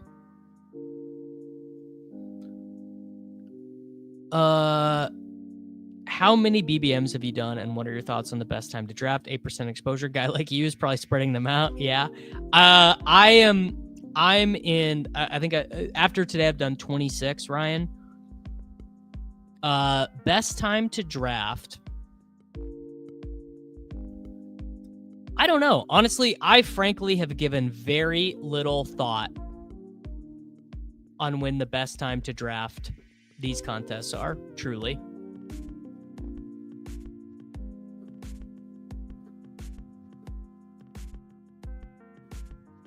Explain the math better. The odds of placing top 10 winning go up if you have 2 to 300 versus 260 teams face. Yes, but you can only win first place once. So that is just the way expected value goes.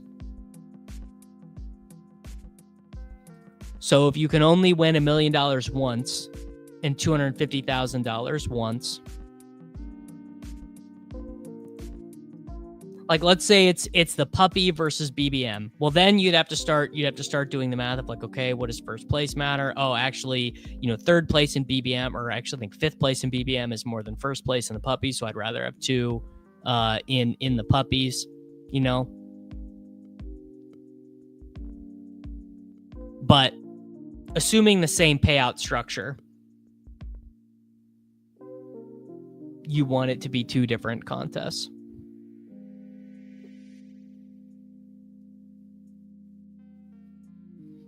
Yes, the lobbies are much sweatier during business hours. Yeah, 100%. If you're drafting during traditional business hours for best ball, you are probably quite sweaty.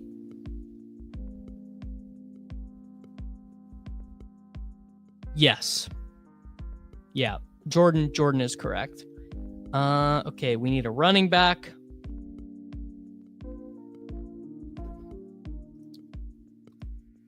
God, I almost just totally betrayed my own values there. I'm gonna take Dylan Sampson.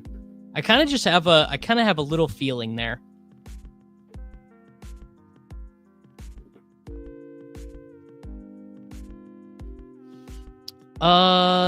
Probably not, because I think they want to work on the marathon and the sprint fill rates, Joel.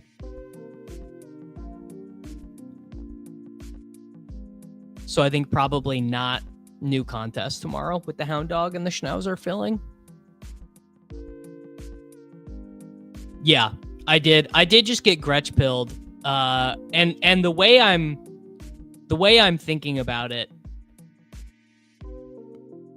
is actually it just makes so much sense. Like, what if Judkins is just no good?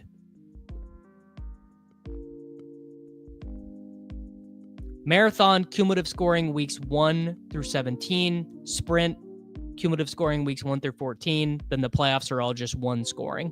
So week 15, 16, 17 are the finals. There is no cut in the marathon. It's just cumulative scoring the entire time. All right. We need another. Is Dynamic Brown gone? Dynamic Brown is gone. Round 18, Alan Lazard. Stick that in your pipe and smoke it.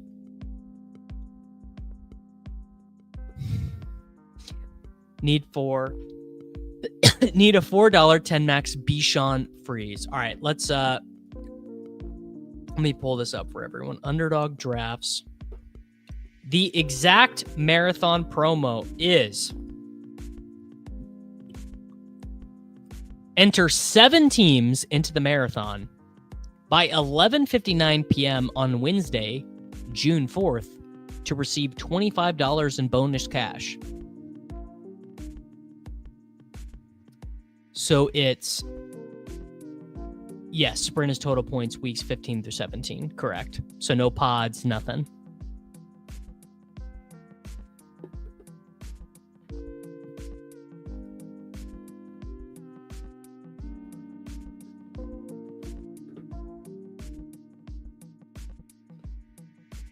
Yeah, 7. There you go. That's a great way to say it.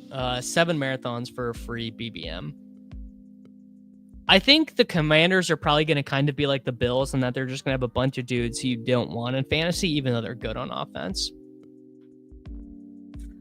Oh, I mean, Artillery Frost, we can keep arguing. So not to keep arguing the rookie thing, but while you can't make it up late, a guy smashing the last 8 weeks is that I have no disagreement about that at all.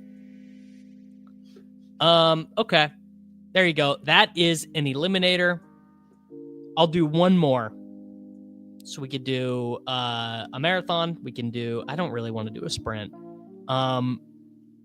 We can do whatever you guys want. Brian Robinson is like, what is Brian Robinson like?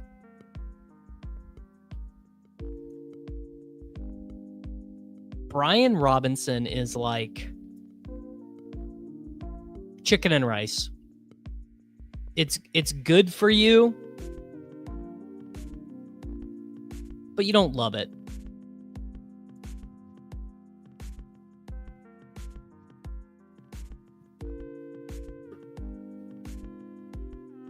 The thing is I probably I'm not going to do 7 marathons is the thing.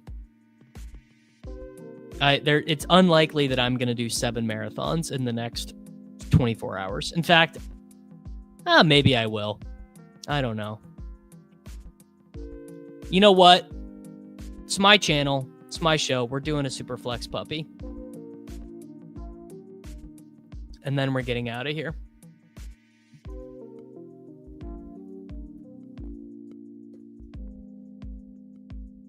A little bit of Superflex Puppy never hurt nobody.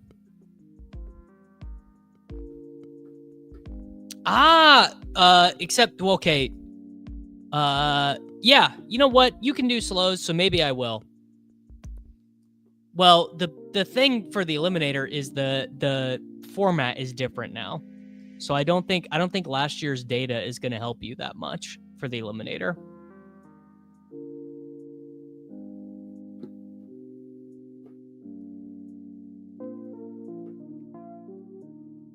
This is actually really good advice from Fantasy Football Garage, and I would say everyone should probably do this just for the free money. I have so many Superflex slows where I have 0 quarterbacks through 3. All right, we're picking at 6, so I probably won't take a quarterback on this one. I will probably take Barkley, Chase, or Bijan. Wow. My boy Popo Frap is defending his PhD thesis in a week. After that, it's time to max some contests on the dog application. Sir, what is your thesis? What subject matter? Are you like a physics student? Something I don't know? Or do you have... Yeah, I am just going to take Barkley. If the format was the same as last year for the Eliminator, would the ADP 3 finals teams have Saquon? Well, probably not, right? Because he had he didn't have a good week 16. Or am I wrong? Week 16. Oh, yeah. Well, Jonathan Taylor had a better one, though. Why drafting 8% of everyone is actually optimal. Mike, you should ask Neil Farley on Twitter about weekly winners. I have not thought about it enough. I haven't read about weekly winners enough. I just don't have the information you seek in a meaningful way. My only thought for weekly winners is that I just want to have my deal with weekly winners is I just want to have as many of the guys I think are true upside bets as possible, the potential league winners. Yeah, but I think by the time you got to week 15, 17 last year, all the teams left would have had Saquon. I don't know. Some of you guys who are more in the streets might know. I'm gonna smash this button on Puka Nacua. Yep. Yup. Bang. Barkley, Puka. Well, it's definitely not negative EV because I assume a lot of people are playing it super suboptimally. And you have 17 chances in weekly winners to win $20,000 for 87 cents. Right? I mean, that's pretty good. Would you trade $20,000 for 87 cents? Well, that's the thing. I have done very little research on what is a good weekly winners team, right? Like almost none. But there are people who have thought a lot about it. Well, this also is not true. By definition, something with rake is negative EV. That Artillery Frost, that is not true. Because many of your opponents are playing a strategy and drafting teams that are not worth a ton of money. And so that gives expected value to you. GM John.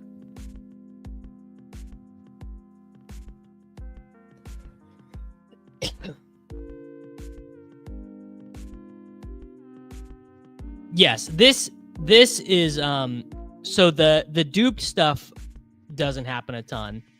But what does happen, Brady, is that you do have to hit the nuts. You really have to hit the nuts. Wow, look at this draft. People are respecting the raises on quarterbacks. Am I going to get a Barkley JT team in the Oh my God, come on, dude. NFL. You don't want Jonathan Taylor. No, he does want Jonathan Taylor. All right, that's a tier break. I am going to take Brock Purdy. Looking like a Shadur Sanders team. I would say 80% of the time I've been waiting until round 3 or 4 for a quarterback. I just like the feel of the teams better.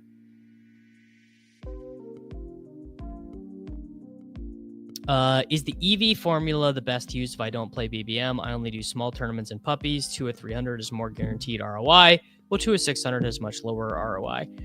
Your math isn't wrong, but that is not expected value. ROI is what you're talking about. Expected value is just the dollar value of an entry, just like the dollar value of your team.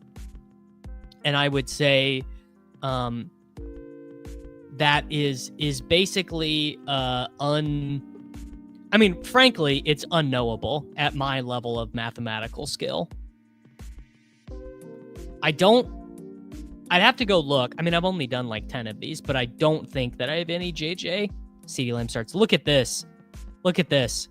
We just had 8 consecutive picks of quarterbacks minus a Bucky Irving. No, 9.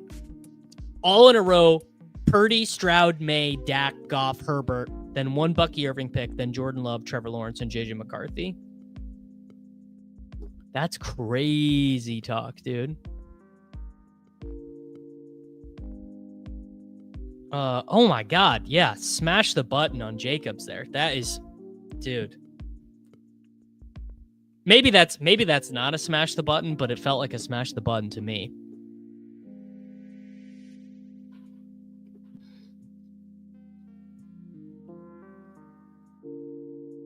Yeah, Dubner's, if you're wanting the contest with like the best like value propositions or whatever, Michael Dubner posts some good ones on Twitter.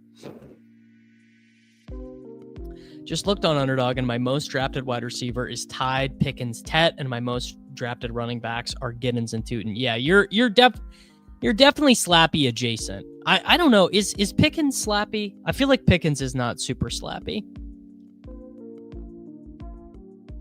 Here, I will go find you Mr. Dubner's Twitter, Michael Dubner.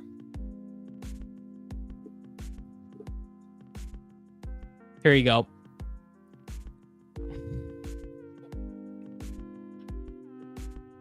Yes. Yeah. You need to be thinking of rosters as independent, except when you take first from yourself in the same contest. They both have 1 in 300 chance to win. You just also beat yourself sometimes. Very good point.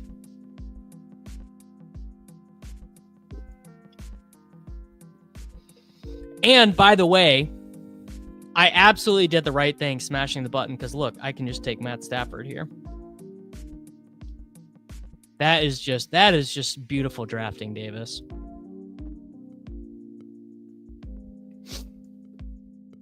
Slappy is the name of dummy in Goosebumps. A great man once said, the game is beatable. The game is beatable. A great man said it, and the great man was right.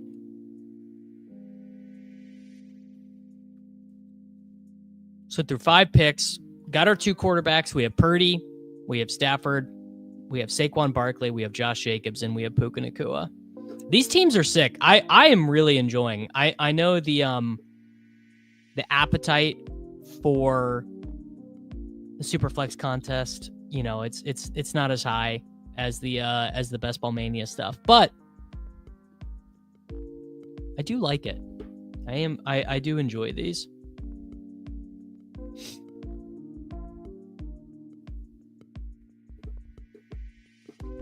The game is beatable as long as you're delusional.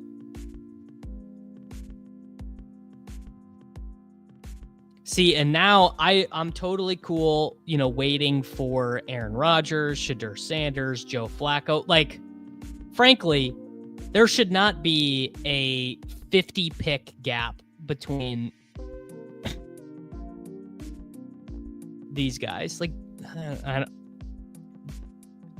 don't want to give away the sauce while I'm on the clock.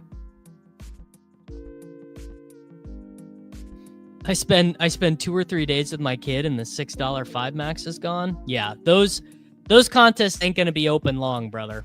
Those contests, they come and they go and they head right on out the door.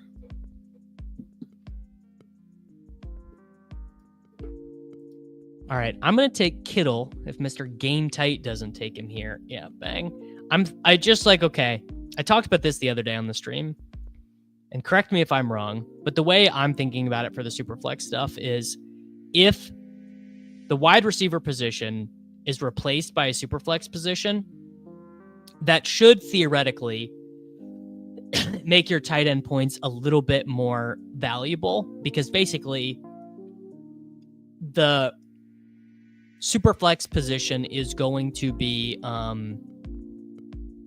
it's going to really raise the bar of what a flex is, which in a weird way makes the tight end a little bit more important. I don't know. That's just my thought. Could certainly be wrong. And maybe I didn't even explain that the right way. Maybe it's like a concept in my head that makes some sense that doesn't translate to the words that I'm saying. As a heavy quarterback drafter in Superflex, you're giving me the heebie-jeebies. All right, so Joel is doing more of what like Game Tight is doing here. Joe Burrow, Baker Mayfield, CJ Stroud. I mean, it's just like a really simple thought for me is that what is more valuable? 3 straight quarterbacks or hitting on a quarterback start in round 12? And to me, it's like definitely hitting on a quarterback start. Like not even a good quarterback, just a quarterback who starts in round 12. What odds would I give the following? Wait, hold on. Let me pick real quick. Let's do David Montgomery. All right, what odds would I give the following? The first, Best Ball Mania overlays, 0%. B, BBM winner comes from a Gilbert pod, 0.000007%. C, someone wins 2 separate underdog contests. If you include like the Mastiff and the Big Dog, I'll give that one 0.5%. 0.5%.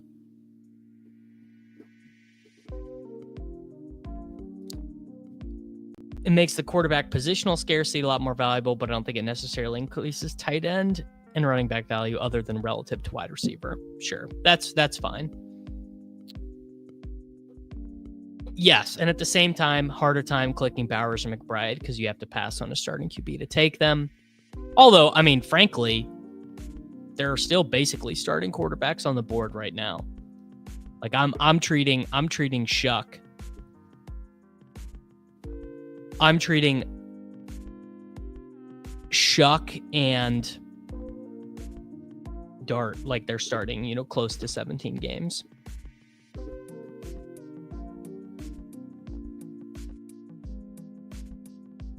And it might feel like we're really far behind at wide receiver right now, but we are not. We really aren't. There's not really any wide receiver that's like, or not really any, there's not really anyone calling our name. So I am going to take the aforementioned J Dart. And now I've 2 bye weeks with Purdy and Dart, so I don't love that. But I didn't need Zay Flowers there or whatever.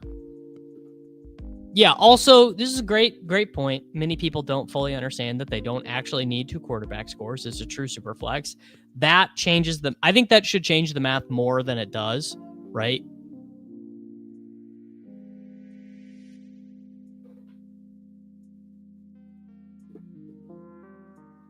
I have so many super flex teams with JT as my running back 3. Yeah, JT does seem overdocked. Yeah, I could have taken Jennings, but I can also take Pearsall. I can also take Ayuk, and I already have Kittle.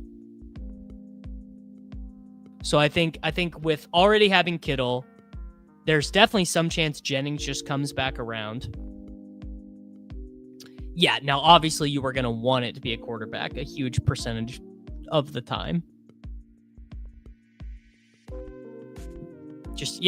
Sometimes you got to take them super early, right? Just had to take Shuck at 90 at 79. These rooms are super chaotic and variant. That does happen. Yeah, sometimes you get in a room where they just gobble all the quarterbacks up.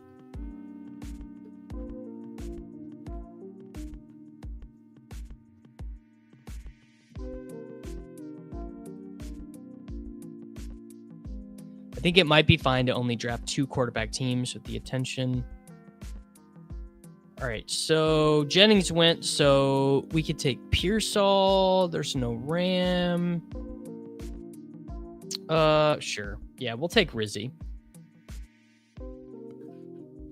My biggest underdog cash was Superflex 2 years ago. The winner used 1 quarterback score in his week 17 lineup. Because the winner probably had a bunch of nutted breakouts, right? So the winner to get to the final, I would imagine he probably had, I can't even, I bet, did he have Kyron and Puka on that team?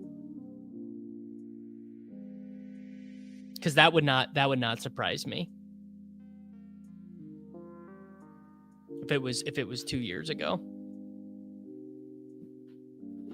There's definitely some late round quarterbacks that are optimal picks. Yeah. I mean, I actually kind of realize I'm an idiot because I think Daniel Jones is so strong in this format, and I did not need to take Dart. I mean, I think Rattler is a strong pick. I think that Will Howard is okay. I think Sam Howell is pretty strong. Because a hard thing to do is obviously to think about a quarterback who is projecting for no starts, but more quarterbacks are going to get injured than you think. Connor, Ford, and Brees were the running back scores. Amari Cooper clearly advanced in his first playoff week. Yeah, my God, the Amari nuke. Oh yeah, I am gonna take 4 quarterbacks. I almost always take 4 quarterbacks. Again, no running back that's like really calling my name. We'll do Jacoby Myers as the bring back here. Pretty evenly distributed right now. Yeah, Joe Milton I think is fine. Cousins is super strong in this. Yeah, Cousins is an awesome click here.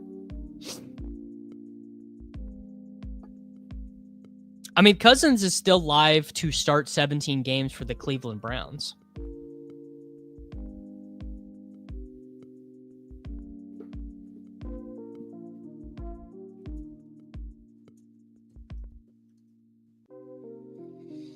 I want to try 6 quarterback where you just take an anchor quarterback in the first and then just take all the backup QBs.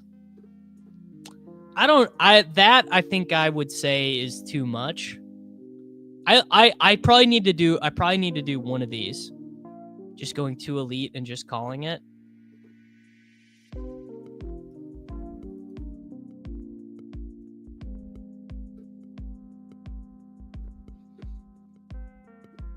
Yeah. I mean, don't get it's definitely possible that JJ McCarthy's bad, right? It's somewhat possible that JJ McCarthy's bad. Like not probable, but I don't know what, 10% of the time McCarthy just plays so bad that they feel like they have to start Howell. Like, feels possible. I mean, KOC started Nick Mullins. I mean, he did it because of injury, but he did do it. Sam Howell is just the same thing as Nick Mullins. All right. We're ready to make a disgusting click. We are going to take the man who we got an update on what he was eating for breakfast this morning. Travis Etienne.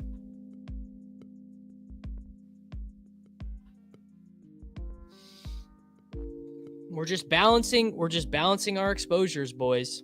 That's all we're doing. We're getting 8.3% of every player. What's the difference between Sam Howell and Sam Darnold pre-2024?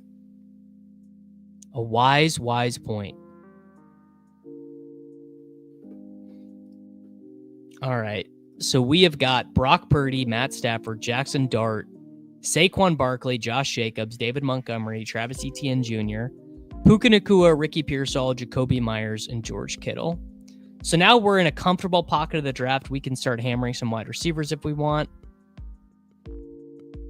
Just got Jalen Hurts at the 1.7 in the overflow. Your next Superflex is on me. You are doing God's work. Thank you, Slayden, and I am happy to be doing the Lord's work. Sam Howell is Nick Mullins with the RotoViz publicist. GM, Mr. Beefcake. I'm doing well. I hope you were doing well as well. What was Travis eating for breakfast? I lost a fantasy championship to someone that started the Vikings quarterback that started weeks. Jaron Hall from BYU.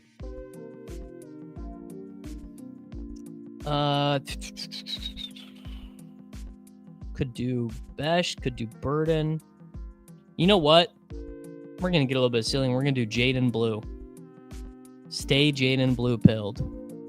Now, great question. What if going 8.3% goes worse than last year? I mean, just statistically, I actually don't think it's possible.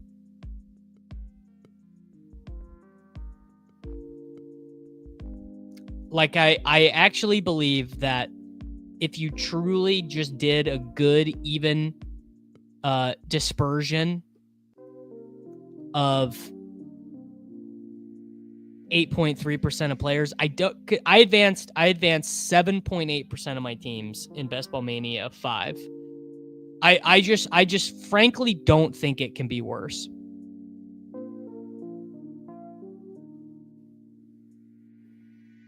Well, yes, but Karain advanced less teams with $2 million in his account. So, tough. Miles, are you new to the streets? You won your first fantasy championship on the back of the Amari Week 16 50 burger. What are you, 24 years old, man? All right, now we can get back to... Actually... Are my bye weeks good here? Yeah, I'm gonna take David Njoku. I don't need no stinking wide receivers.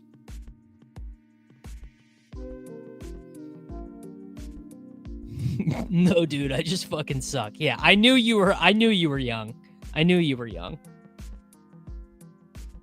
Yeah, Karain could literally go 0 for 100 in the next century and still be up a mill. I do not think this. I do not think that advance rates are a fake measure of success. I think that obviously we glorify advance rates a bit too much because you can advance some dog shit or whatever, and there are other things. But obviously, you can't get to the expected value of your team without advancing. Yeah, I won my first fantasy championship thanks to Etienne James.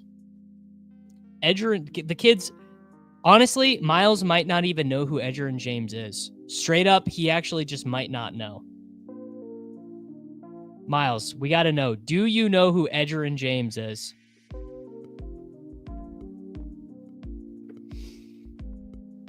Yes, also a great thing about best ball is you can use any metric to convince yourself you're actually good.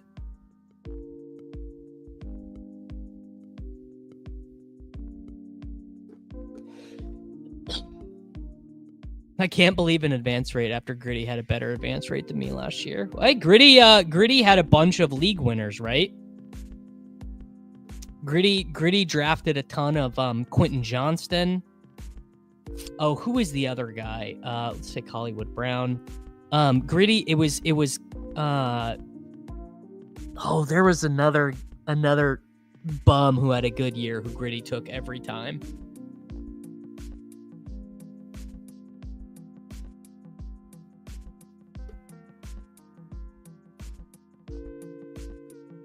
Mooney, maybe it was Mooney. Bateman. It was Bateman. Yeah. Yeah, not Chase Claypool. Got my first with Etienne James and Marshall Faulk. David Njoku is an insanely good value in my opinion. I don't even care who the quarterback is. Yeah, exactly. Yeah, Gritty also, I mean, obviously Gritty also had a bunch of Barkley and Kamara and Henry too. Because he just drafted running backs. It is actually insane. Yeah, that he only advanced 20% given who he drafted.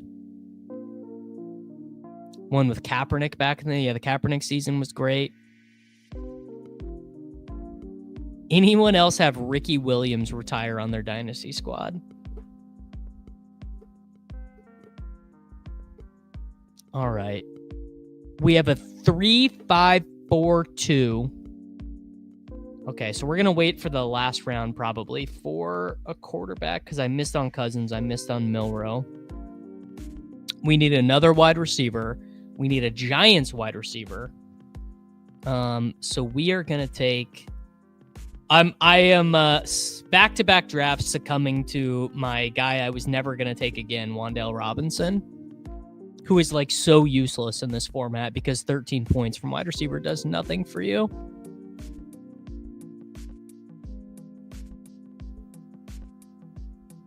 I don't think people are taking Deshaun Watson in this. I don't think there's anything that will get Njoku to steam up because it's just about... Maybe if they trade for Kirk Cousins.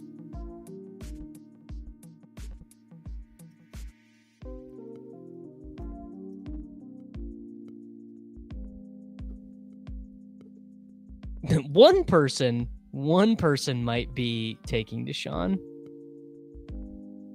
I know that guy.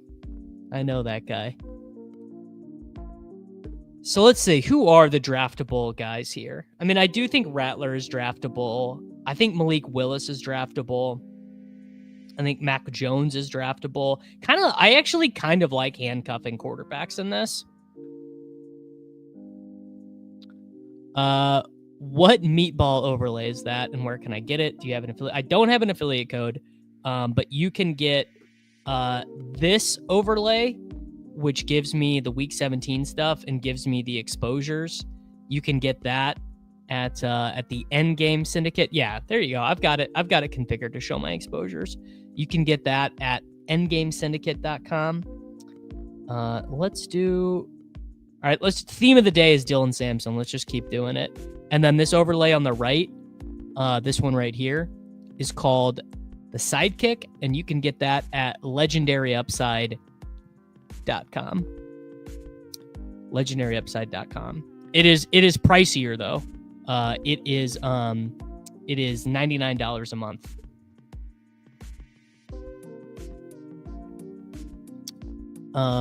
Yeah, Draft Caddy works with Firefox. It's in the Google Chrome store now too. Yes. Yeah, looking back on your first championship roster, that'll send you some interesting places, thinking about where professional football has been and where it's gone. My quarterbacks, okay, we'll do a team recap. We've got Brock Purdy, Matt Stafford, and Jackson Dart, Saquon Barkley, Josh Jacobs, David Montgomery, Travis Etienne Jr., Jaden Blue, and Dylan Sampson. Puka Nacua, Ricky Pearsall, Jacoby Myers, Hollywood Brown, Wan'Dale Robinson, George Kittle, and David Njoku. It's like seeing a ghost. I mean, I have some guys on my deep dynasty teams who are still like seeing a ghost.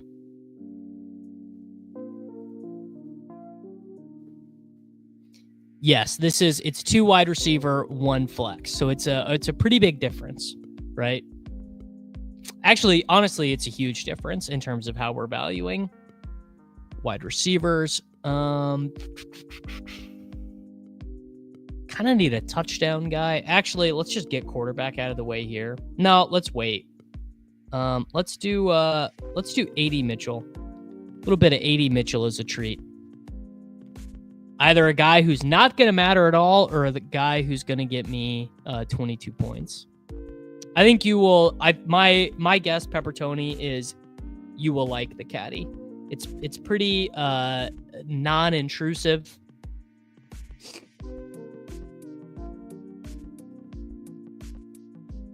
I don't care at all about the ADP values that people got on day one of the Superflex. I think I have 5% of Jalen Royals or something. I do take him sometimes out of just pure Chiefs fandom. Well, I'll tell you one thing. If you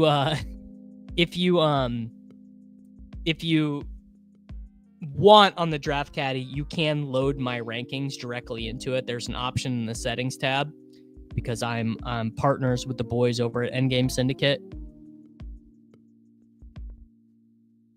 All right, I think my quarterback in this one, I'm gonna make a bet. I'm gonna take Jake Browning. I'm gonna say Joe Burrow gets injured at some point. I'm gonna take Jake Browning.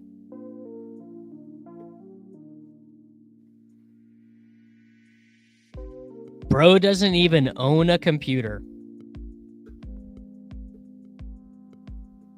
Choose Karain if you're caddy. That's actually a really funny bit.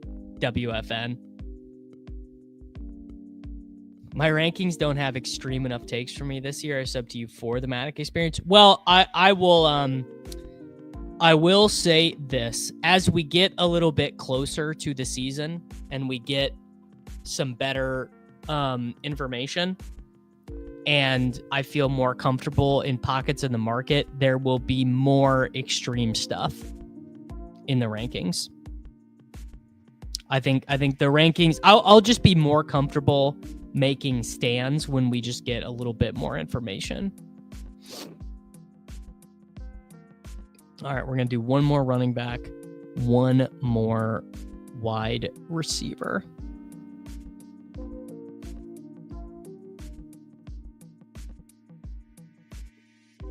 We're going to take Keaton Missile. Keaton Missile just had a good quote today at Ravens training camp. He said, well, what did he say? He said it's going to be a movie. Underdog NFL. So he said, I feel like I'm back better than I was when I first got here in 2023. It's going to be a movie for sure. There you go. Keaton Missile. Last night was a movie, bro. Yes, there is a Damus promo. Yeah, if you guys do want to get the Draft Caddy promo code Davis will get you $10 off on that. Keaton was my most drafted last year, and I can't watch him be a league winner. I like it. I mean, it's kind of all line. Like it is a really good spot for Keaton to be in, behind a 31-year-old running back who, yeah, it is a great idea. If the caddy could simulate a bunch of fantasy football personalities, that is actually a really good bit. I do like it. All right, we need one more wide receiver. Obviously, I think Tutu already went.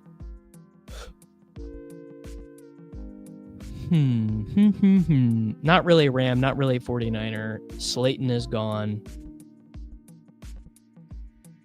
All right, we'll take can't take Ty Felton, he already went.